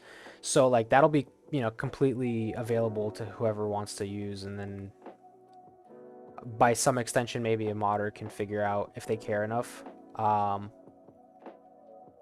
to add mods to the game. I'm definitely not going to discourage it, but I also can't say that I'm like specifically gonna focus on adding mod support, you know. So that's like a whole other thing in and of itself. Let's see, how does this look? That's actually not too bad. With that level of opacity, it actually like fits pretty well, I think. You know what I could do? I think I didn't want to do this originally because it would cover too much of the blueprint. But I'm thinking instead of just having this dark background, maybe I have the background be like a transparent version of this border color. Yeah, I'll try that as well. I think that might look good. Playing around with it. Keep the old background color there. And then let's say we'll make that like, I don't know, 100. And then we can bump up the border a little bit to be a little more. Pirate says, I feel like maybe add game modes at the start of the game and then have an online documentation for commands and syntax, like maybe like the extreme mode where you actually have to fly. Ah, Jesus, I can't read. Maybe like the extreme mode where you actually have to use commands to fly. I feel like maybe add game difficulties at the start of the game and have an online documentation. Yeah, I think it's that's not a bad idea. What I could probably do is, because like if I was gonna add like scripting to the game, I'd probably just pick an existing language, right? Like I think the one that just comes to mind for me immediately is Lua. Is just like, hey, let people write Lua code, and then expose some like API to interface with the lander. And that's probably what I would end up doing. And then that way I don't have to teach you how to write the code for the game, or like have to like have a whole brand new language for the game or anything like that. You learn Lua, or you learn whatever, and then you interface with it through the API. I think that's probably the way that I'd go. So yeah. Okay, let's see. Scan down, see what we're doing. So you see like right there, I typed in a command into the terminal, and that's what started up the scanner. Okay. Getting close to the ground here now.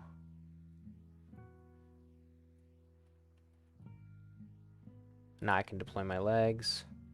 Yeah, oh, that feels good. Like, that transition into, like, a more fine-tuned RCS feels really good there.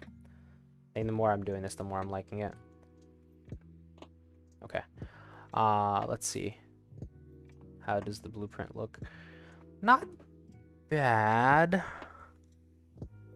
I don't know.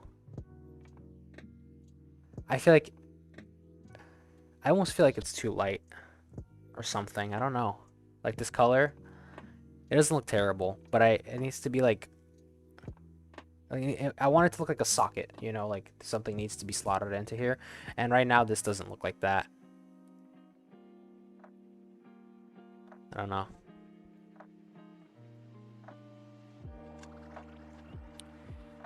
I think maybe what I can do Because like the border I think I'm gonna keep. I think I like the border. I think I just need to play with the background color and maybe take like the blue that's here, get a deeper version of the blue, and then lighten it so that it's not just gray. I think that's probably what I'll do. Switch over to Aciprite real quick. I can color pick the darker part of the blue here, and then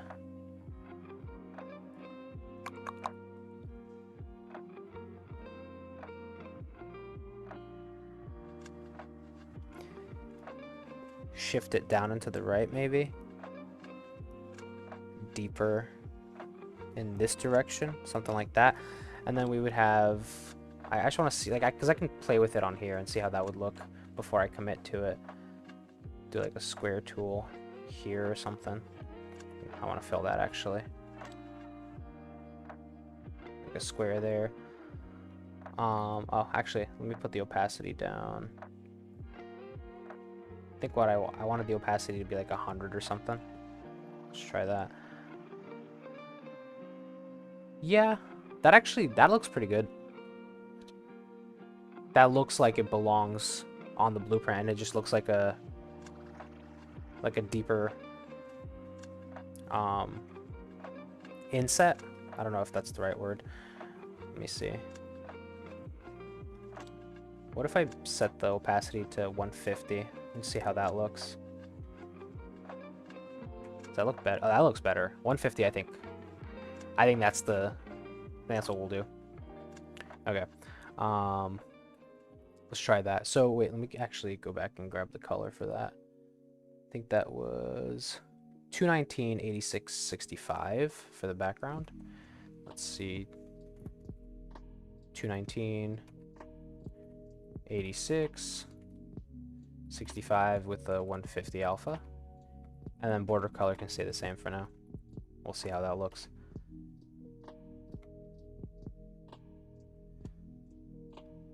I've never understood how single developers could develop games this good. Like, this looks like Astroneer level stuff. Thank you, dude. That's so flattering. I appreciate it. I mean, it's been so much work. Like, I've been working on the game on and off since last May.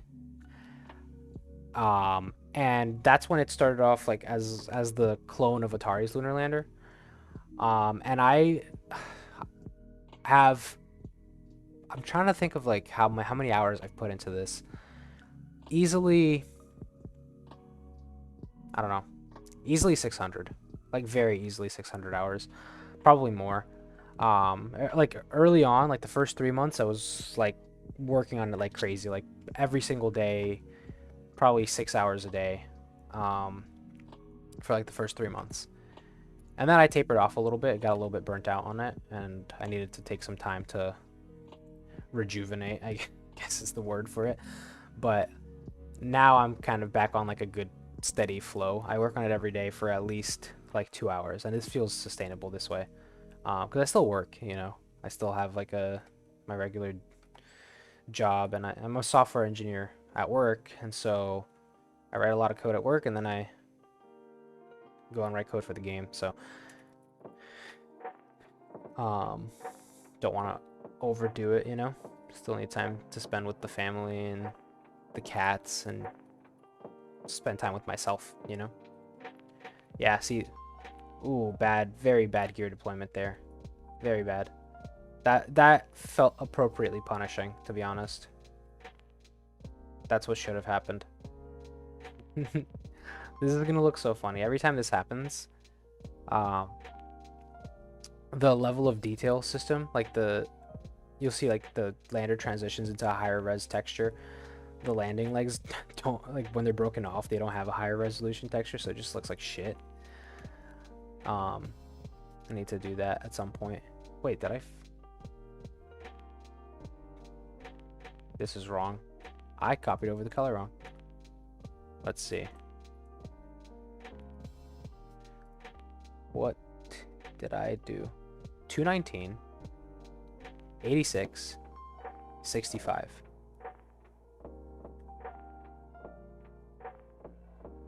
219, 86, 65. I'm not crazy. 219, 86, 65. Okay. Now, my code says 219, 86, 65. What?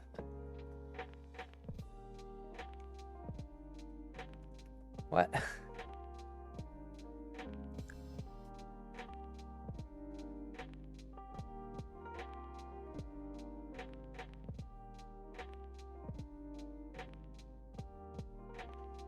I'm lost. 219, 86, 60. That's the correct. Did I just not save it? There's no way.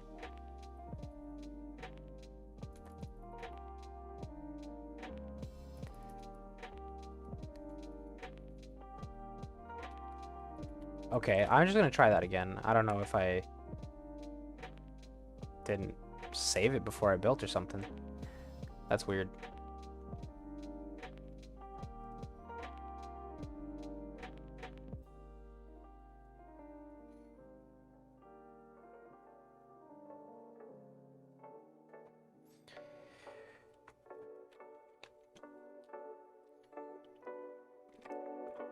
Ah.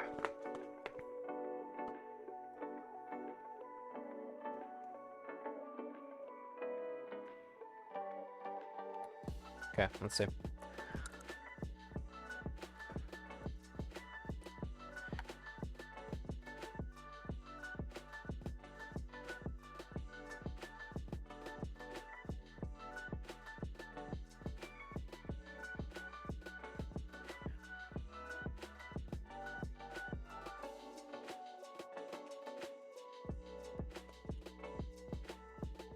There's like some weirdness with the when something shows up on the radar. Ah, oh god, oh god. I should have been looking out for that. Ooh, that's what I get. I should have been looking out for those. I totally could have looked upwards. Let's try that again. Because like while I'm scanning, I can still like right click and look above me and look around, you know? So like I could be looking for hazards above me to avoid them at the same time as I'm trying to land. It's a little difficult though. It's a lot of multitasking, but that's how it's supposed to feel, you know? I want it to feel like you're in danger. Okay. Let's find this landing spot. Get the gear out. There you go. I feel like could have deployed the gear higher up, but okay. Exit the scanner. Exit the lander. Oops, pressed the wrong button. Why is it red?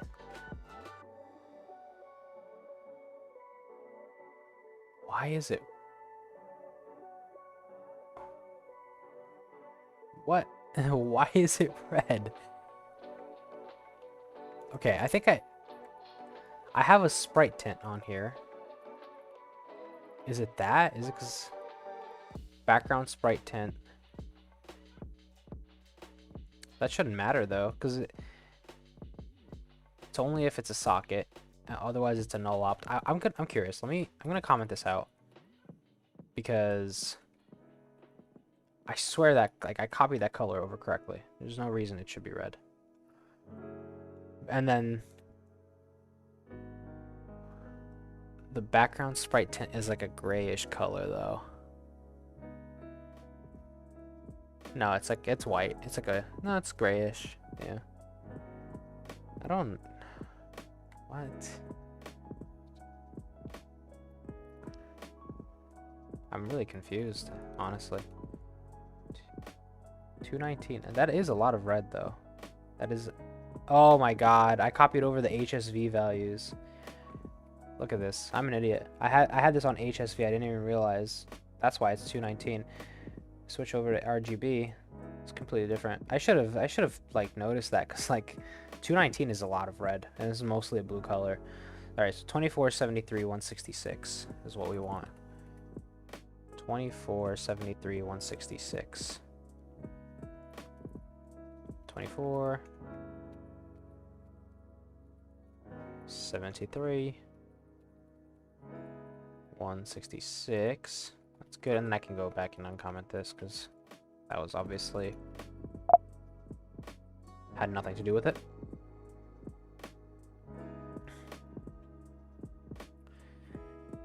Whew.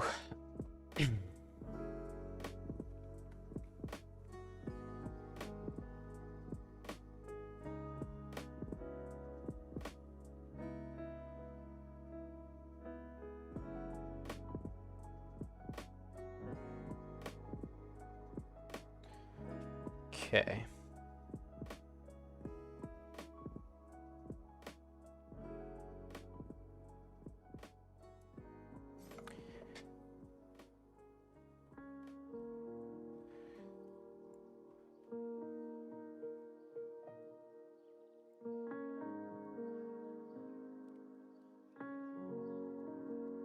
I think this is what we want. I think it's gonna.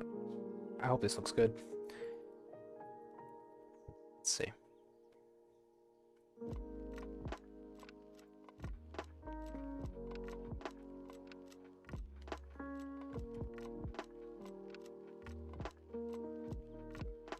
Okay, let me scan. This is. Alright. Scan the terrain. We know where we're landing.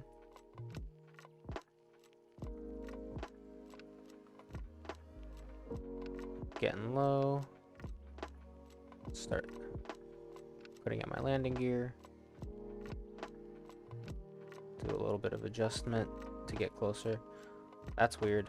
Those are not in the right place.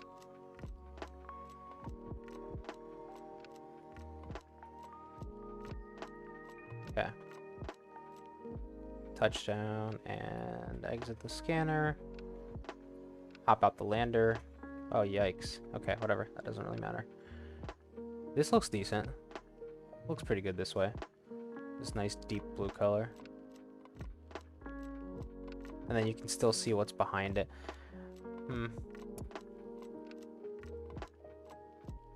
I don't know, actually. Maybe I want to make it a little darker. Or not, I don't know. Like, this blue seems like off hue from the rest of this, I guess is what I'm thinking. Like, it feels like maybe too deep compared to this. Let me play with Aciprite again for a second.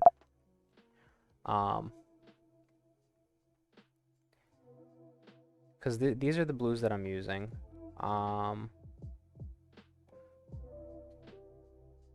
Let me get the color of the background again. Maybe the lighter blue color. And then just shift it down a bit. Like diagonally, I guess? Or is it HSV? If I wanted to make it a deeper blue color, would I just go like that? I think so. I think that's what I want. Let's see how that looks with the rectangle. Just gotta still make sure. I think I was gonna set the alpha to, what is it, 150? Try 150 alpha.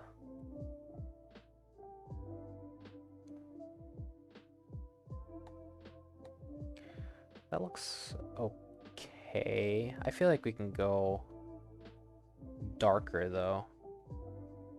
Back to HSV and then like deepen the darkness a bit. See, how does that look? Well, we actually end up kind of like just back at this one. Interestingly enough. Yeah. I'll try this color. I think this actually might not look too bad. 47, 97, 189. 47, 97, 189. Let's see. 47. Was it 47, 87? 89? No, I think it was 97. Let me just double check. 97. Yeah, okay. Alright, let's try that. Ofuhi says, nah. Nah what? Not to the color? Not liking the color? Welcome to the chat, by the way. Welcome to the stream.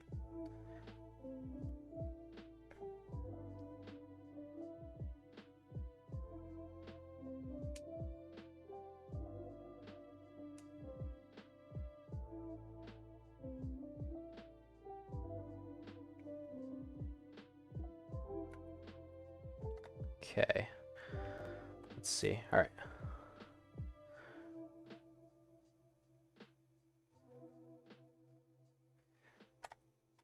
Continue.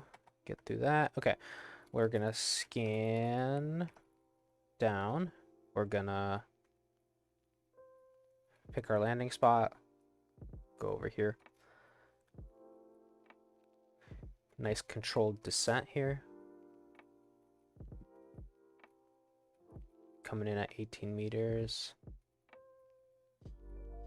Cool. We're getting lower. Got a nice stable landing. Deploy the gear. Just the final adjustments. I think that changes. The landing gear feels really good. Oh damn, that hit hard. That hit me very hard. All right. Yeah, exit the scanner.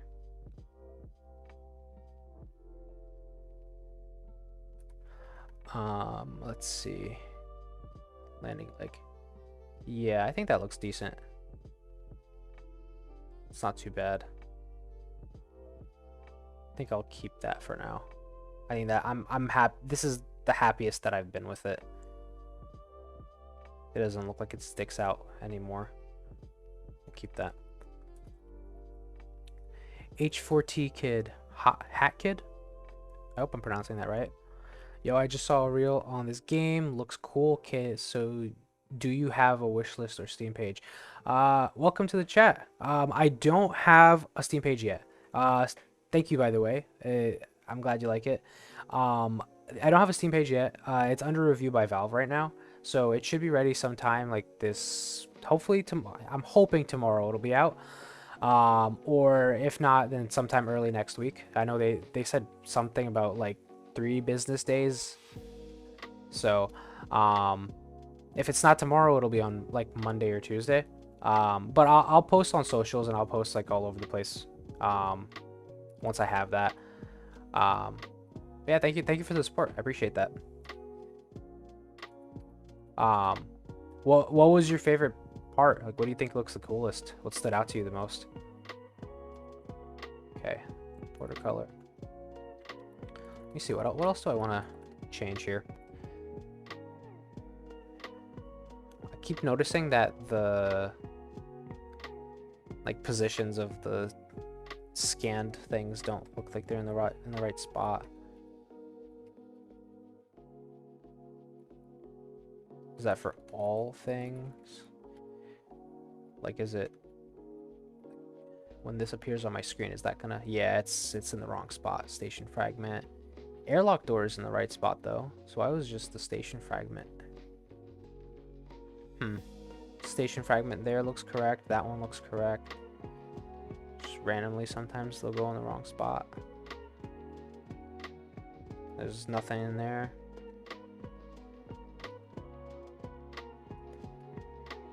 Regolith. Sometimes, yeah, it looks like the X position sometimes is in the wrong spot. Okay. Or is that that's the Y position that's in the wrong spot for those. Because it looks like it's in the right place on the X. That's probably just something that'll need to get fixed when I do the other part of the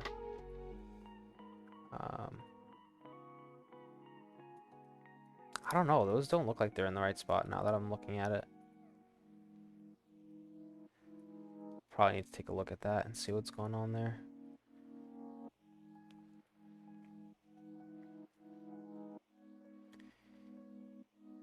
Hat Kid says, "Oh, sick, I'll be following this game. It looks unique. Keep up the good work. I love the pixel art. The storage management aspect has to be the coolest part where it affects how you land. It's pretty cool." Thanks, man. Yeah, that that was a fun system to implement too. I had a really good time with that. Mass balance distribution. It works like both left to right and up to down. So like if you put something higher up, that has more of an effect on the like balance than if you put something lower down, because it's like further away from the center of gravity. So if you put something heavy top left corner, it's gonna have more of an effect than if you put it bottom left corner. Like it'll be more off balance that way. I didn't mention that, I don't think, in the reel, but yeah. Okay. Yeah, that looks good. And I think was there something in the fabricator that I wanted to do? Fab select one. Yeah, okay. The fabricator still doesn't have the correct design for those. Do I? Okay, I need to figure out. I think those are item sockets in the fabricator versus in the actual blueprint like list. It's something else. I might be talking out of my ass here. Placeholder element.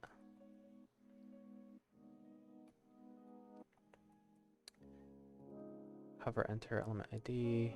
Blueprint placeholder slot. Because I don't think the fabricator has like a hover state for that either.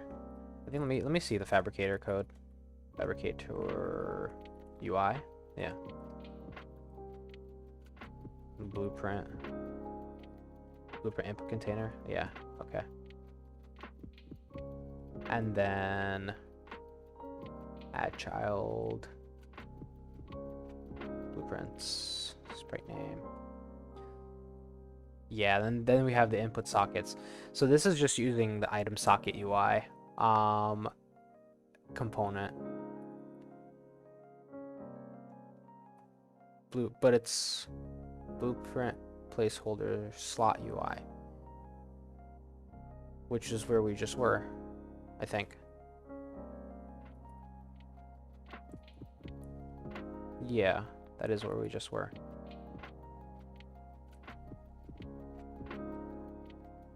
So why inventory cell style base styles? Base styles comes in as blueprint placeholder slot. Oh, I'm passing in an empty base styles here.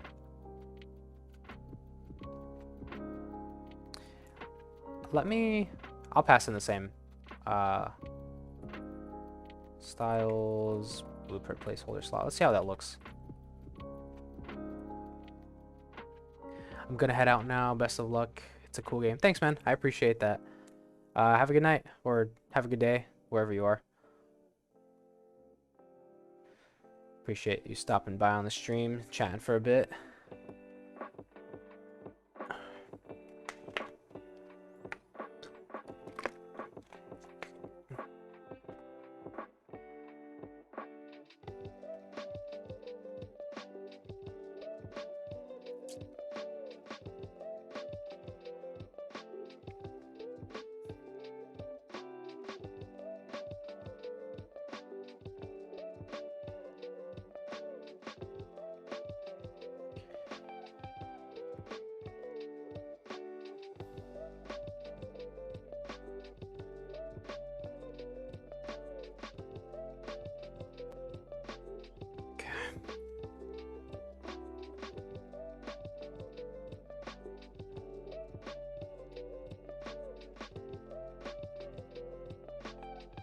So scan downwards.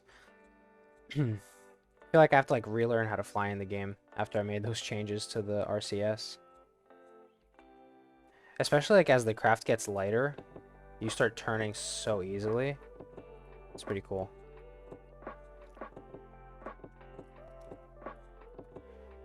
Okay, we're getting low. Stabilize a bit.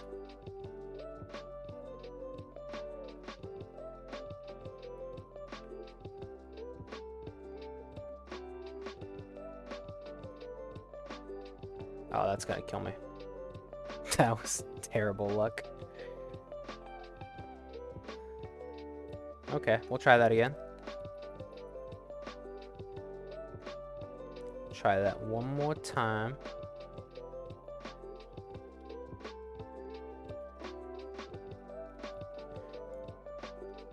Nice stable descent.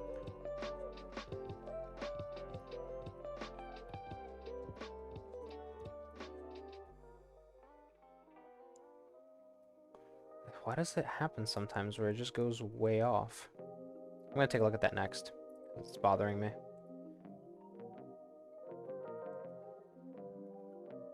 Okay. There we go. Exit the scanner. And hop out the lander.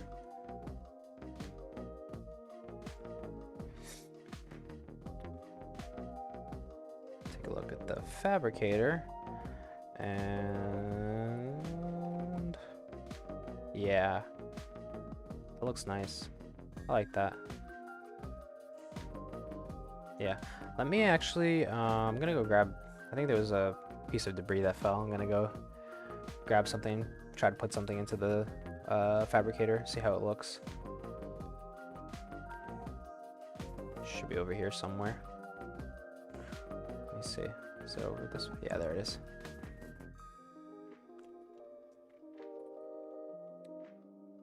Got some sealant and some actuators. All right, that's enough for now.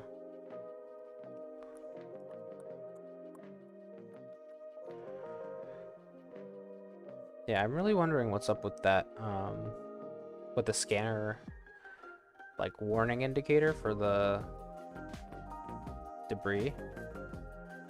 So that does not look good. All right, this doesn't use that. Put that in there. Oh, that looks great actually. And then it's cool because we get that filled in looking border, and then it gets darker.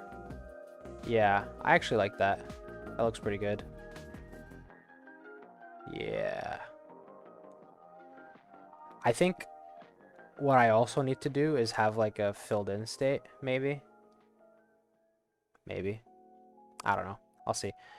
But this is good for now. That looks pretty crisp. Okay. Now, let's see. For the descent hazard thing. Descent hazard. Where was that? Somewhere in the lander UI. There's EVA. Go down to lander. Components. Hazard tracker. That's what it is.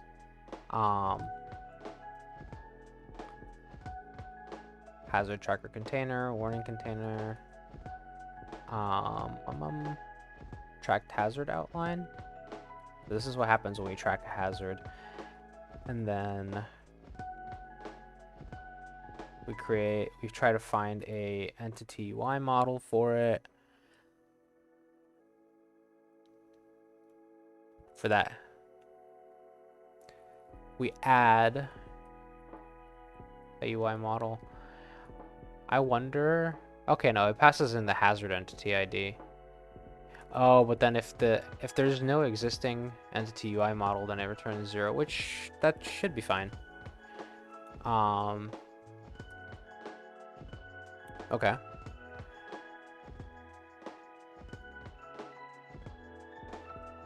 Yeah, what's the issue there? It's calculated, and then,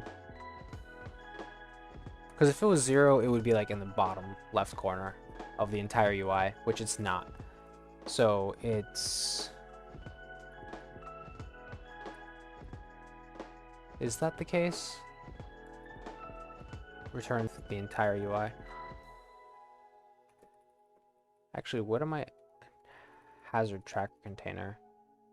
Hazard tracker container uses the lander style sheet.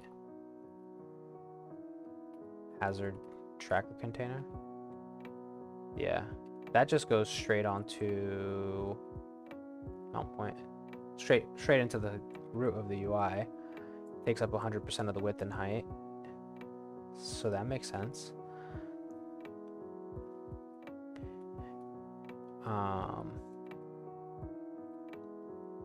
Yeah, so if it was not finding the correct entity UI model, then it would be showing the boxes in the bottom left corner of the UI, like the strict bottom left corner, and that's not the case. It's still like offset at least a little bit on the X axis. Outline key, hazard entity ID. Background color, border color. The background and border stuff actually seems to work correctly.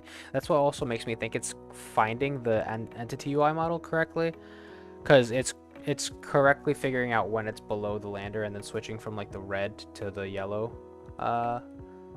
state. And then the text is showing correctly. And then unmount if the entity is destroyed.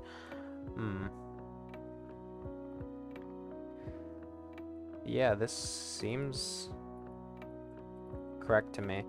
I'm guessing, like, I wonder if it's just the exposition stuff that's not updating correctly. Like, it's an old X position that's getting cached and then just not recalculating at any point.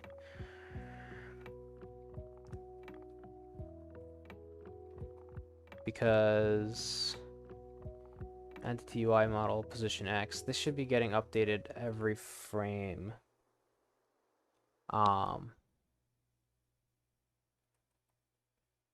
Yeah, should be getting updated every frame. X position minus the width and the height. I'll just log this out actually.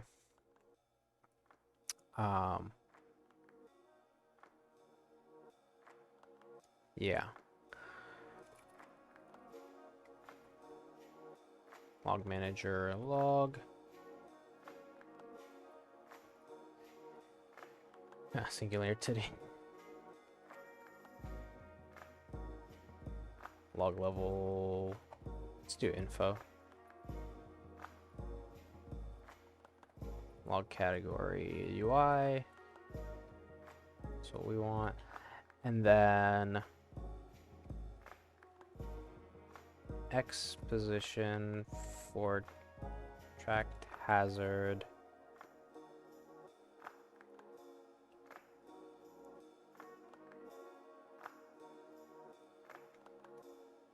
Trying to think what to call it.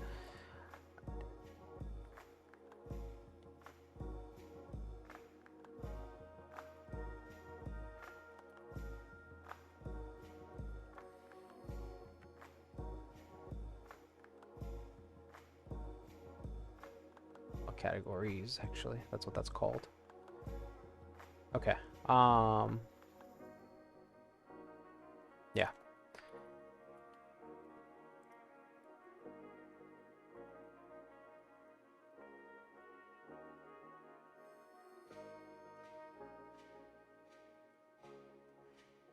This isn't going to give me a lot of useful information because this is just going to log out the X position for every single one.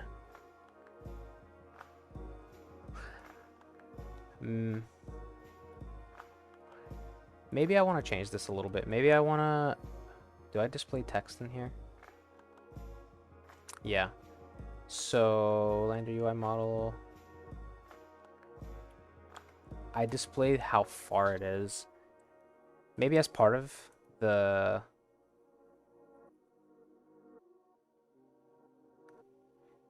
Yeah. What I'll do instead, I'll just return the, like, a string representing the pointer of the hazard entity ID. Does that help me at all? Hazard entity ID. Yeah, that's actually the best way I can. Is the hazard ID already a string? No, it's an ID. Okay.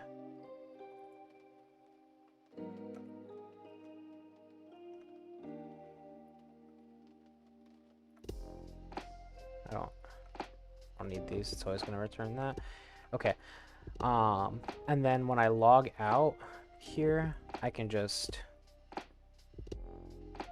prefix it with the hazard entity ID. That'll give me something useful.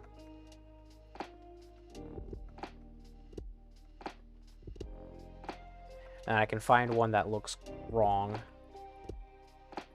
visually, and then I'll be able to actually debug what its X position is being calculated to be, because I think it's just getting cached and it's not updating when it should be.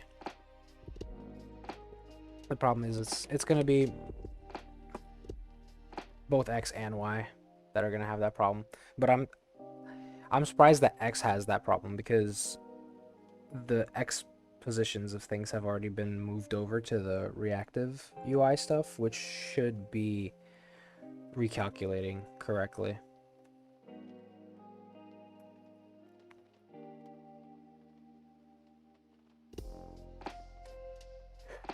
Let's see.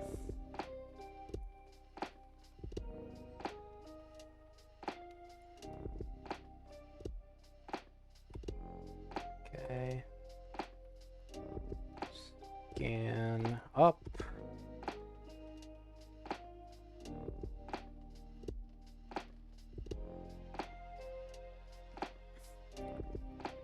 So something already weird is happening, because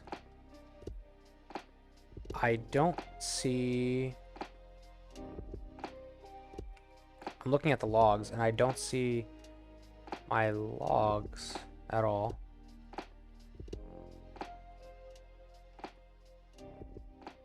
Look at that. It's all the way over there. The Y for that one was correct. It's just the X is way off.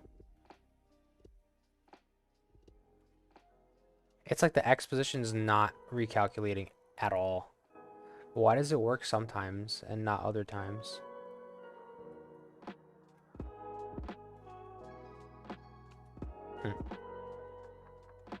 Well, now, honestly, now they're all wrong. It just calculated the first time when it spawned in.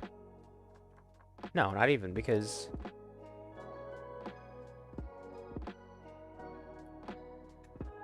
Did I get any output that said X position for tracked hazard? I don't think I saw that at all. That's weird. Track hazard. Places the outline. Is it... Maybe it's not finding the entity... Oh... Okay, I get it. It's going to try to find the entity UI model, right? If it can't find it on the first loop of, or like the first time it's calculating, it's going to immediately, it's going to return 0. And it doesn't subscribe to anything. Like, there's nothing that that it hooks into. So then it'll never recalculate after that. Yeah, that's definitely what's happening. I think what I need to do is, when I track hazard, I think I need to like try to insert one for the hazard entity ID so that it exists at the very least. I think that, does the hazard tracker, does it do any? No, I don't think it does. Any syncing of the UI models.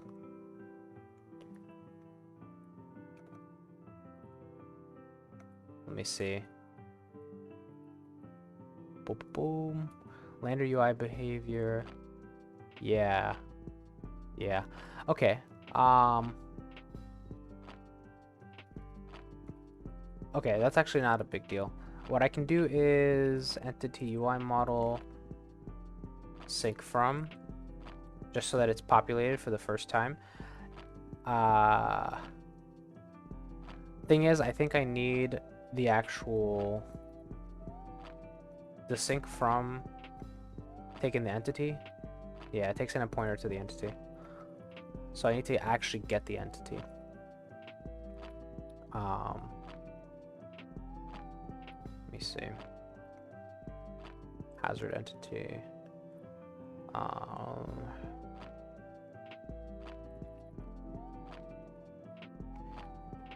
Get the entity from the entity manager.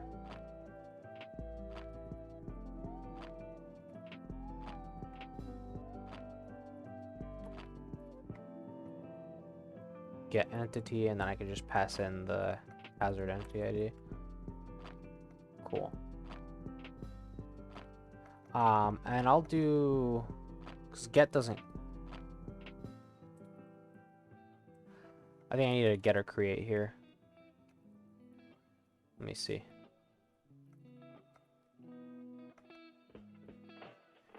Put that in there. Hazard entity. Okay.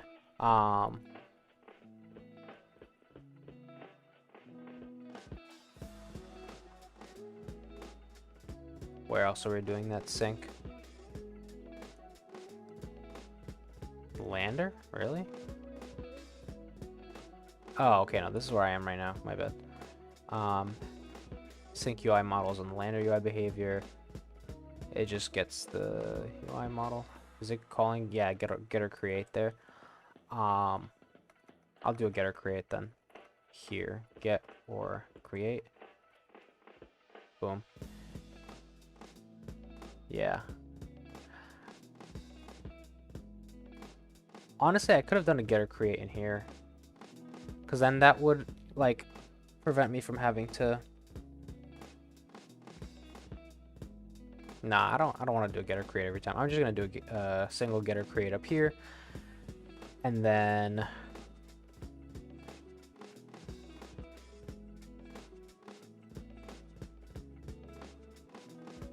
do I want to do that? Is there anything wrong with doing it here? I mean, it's kind of pointless to do a get or create up there and then do it again. Let me see what what the UI model bridge does when I do a get.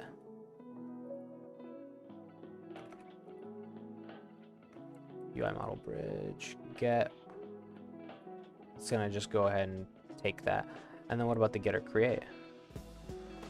Gets the type, same as there. Returns a null pointer if it doesn't have it, versus get or create will literally make a new one, a new pointer. Yeah, I think I can do a get or create here.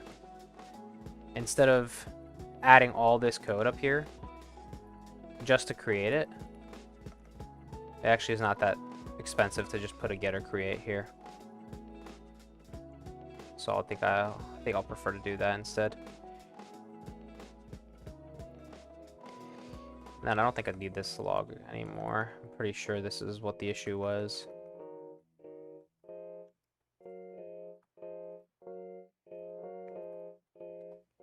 Format that a little nicer.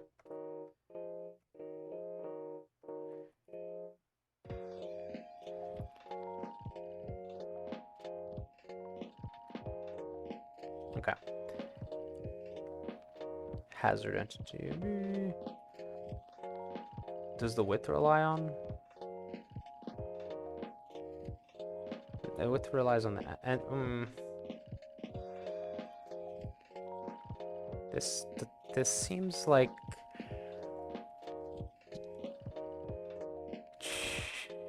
Well, it's getting the sprite, and the sprite's not going to change. So, like, once we calculate it once, we actually don't need to redo it.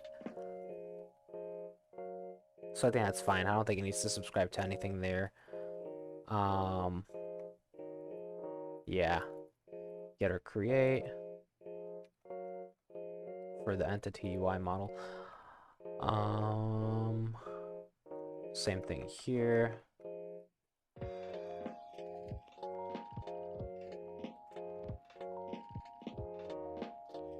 border thickness. Getter create.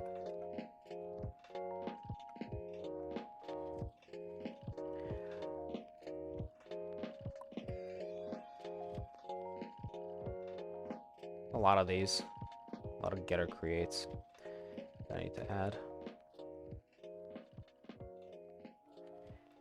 What's interesting to me is that the text was still like correct. I guess it's because Lander UI model. The text also relies on Lander UI model. So like even if it couldn't find entity UI model right away, Lander UI model is there and it subscribes to changes in its Y position. And so as the Lander's changing, it would trigger like a recalculation of the text. That works. I think that's all I needed to do. Oh wait, no, there's another one here. Getter create. Yeah.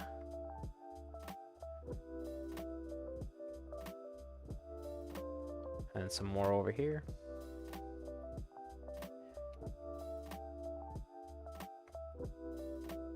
Damn, I think I'm remembering actually why I did it this way with all the gets instead of the getter creates, because these can run after a hazard has been destroyed. And so what would happen was if I would do a getter create, it would delete the UI model out the UI, like the way it's supposed to, but then when the style gets recalculated, if it gets recalculated, it would call getter create again, which would insert another UI model back into the thing, and then the the hazard would not be tracked anymore because the hazard's already destroyed, and then we would just have UI models in there that don't need to exist. And then that's effectively just a memory leak. So I think I do want these to be gets, honestly. And then I think what I need to do is just for the first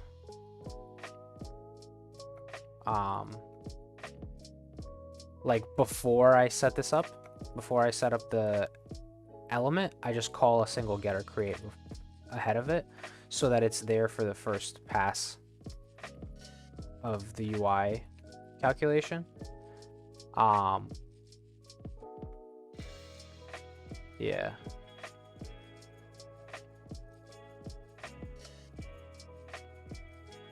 So, okay. So what I need to do again, I'm gonna take the entity,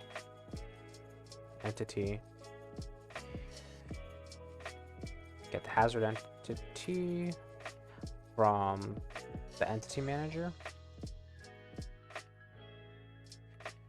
using the hazard entity ID. And then I'll call a single getter create here. And the rest of those can just be gets.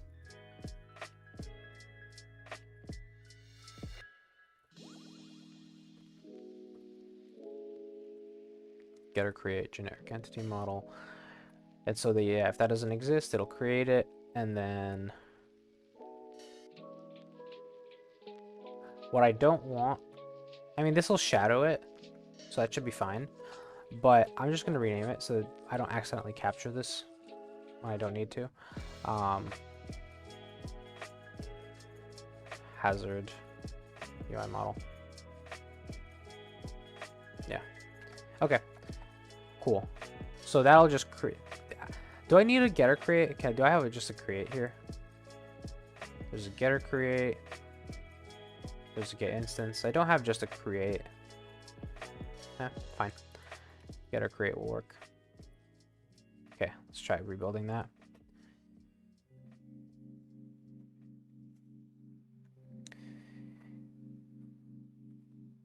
I think this might be like the last thing I do. Once I get this done, probably call it. It's getting late. It's getting close to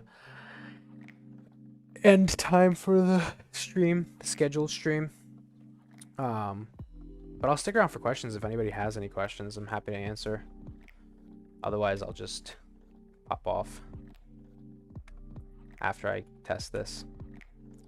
If anybody wants to see anything specific, let me know. I can explain a system or whatever.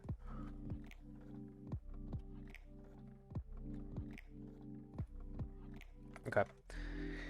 Scan downwards. Actually, I don't want to have that gear deployed right now.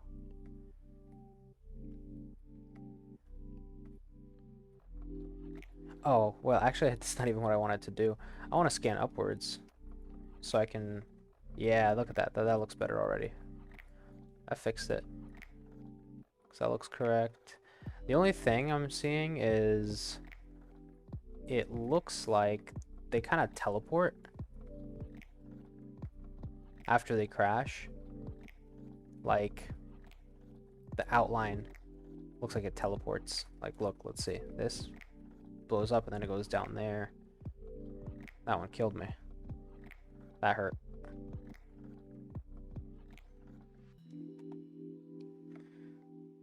Scan auto U. I think it's just when they get destroyed specifically. It'll teleport. Let's see. So that'll get destroyed sometime soon. Yeah, see, that teleported. Like quick little flash onto the screen.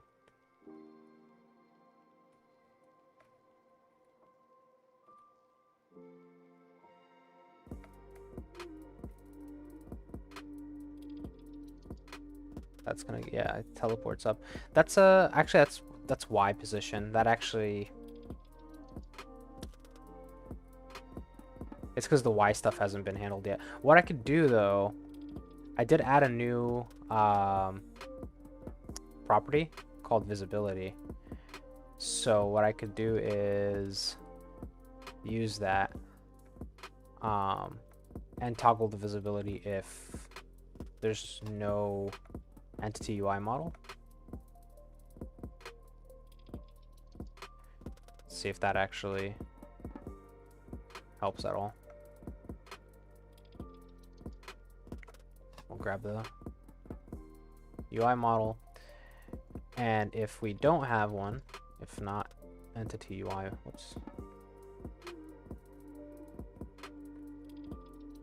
not entity UI model, we'll just return, I think it was Singularity, UI, it was UI properties. Was it UI property? Style property? Yeah, there you go, style properties, visibility, hidden. Otherwise, I'll just have it be visible. Yeah. Let's try that. Should look a little bit better. Hopefully it doesn't have that teleporting effect anymore.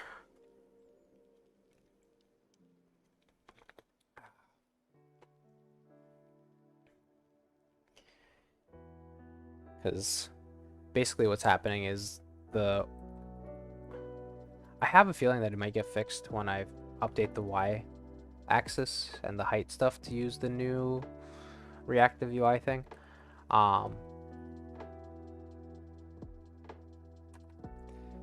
But I think it's like teleporting because of that. So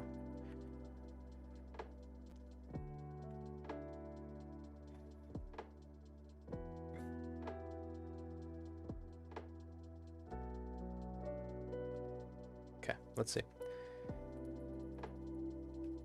Scan upwards.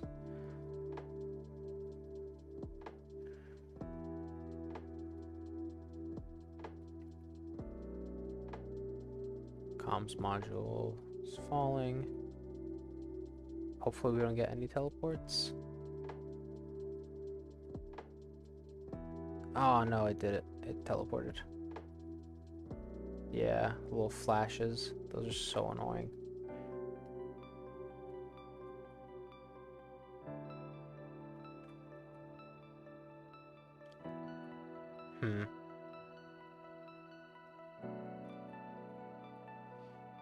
Oh, I think I know why. Actually, do I know why? No, that doesn't make sense. If the UI model disappears...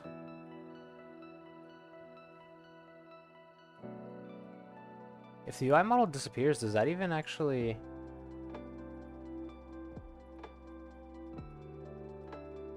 I'm trying to think, because like, if the UI model gets destroyed, does that trigger a Y recalculation? I guess it wouldn't really matter because I'm still... No, it does matter. Let me think. So, the Y position...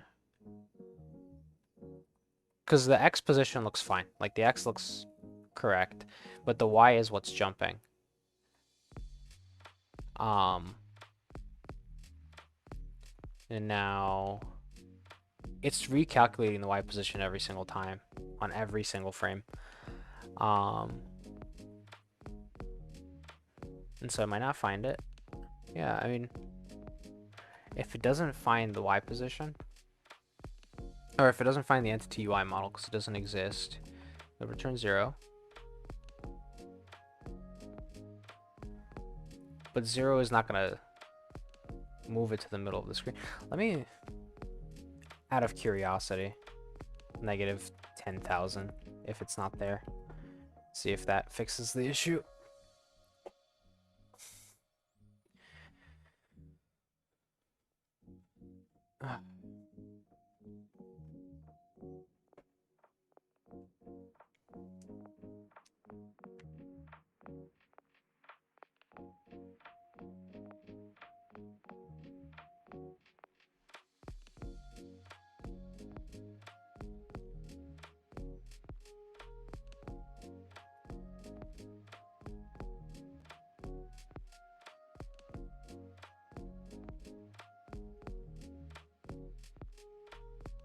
Okay, let's see. Scan up. What's also interesting is it only seems to do that jump when it's like within my screen bounds. So it feels like it just jumps a little bit, which is also why I'm like, is that even from it disappearing? Like from the entity model getting removed? Or is it just like, is something being weird with the position, you know?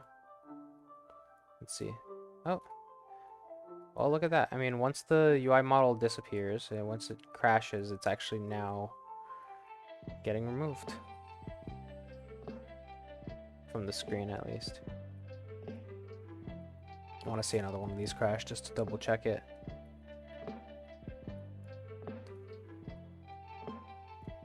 It's got to be close enough, though.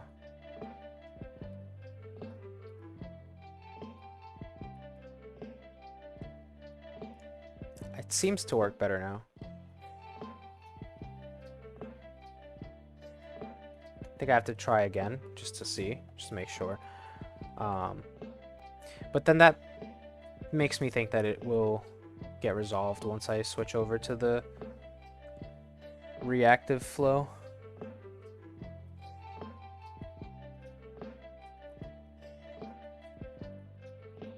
Scan up. Let me yeah, okay. I was gonna put on God mode so that I don't die, but it is what it is. Yeah.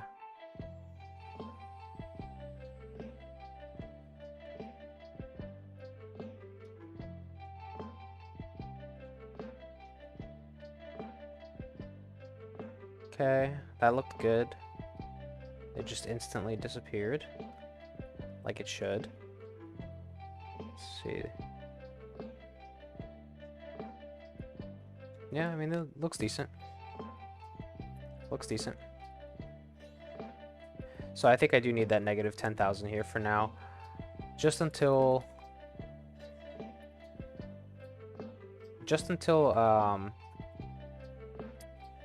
the reactive flow is implemented here. But let me add a to-do though.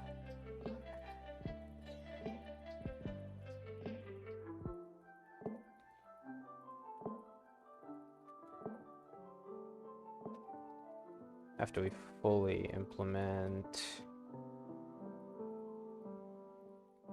active UI stuff.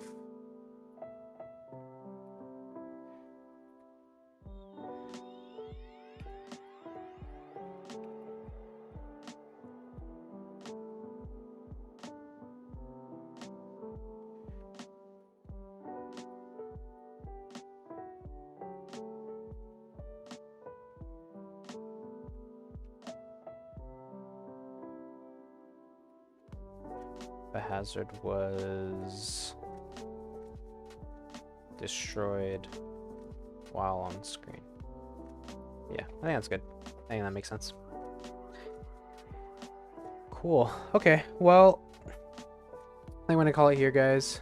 Got a lot done today. It was a good stream, nice and productive. But we're at time, and I think I'm gonna call it. I think I'm ready for some bed. Cool. Well, thanks for everybody who watched. Thanks for everybody who had questions, who gave some support and all that stuff. It was really good to see all you. And I'll see you all in the next time. See ya.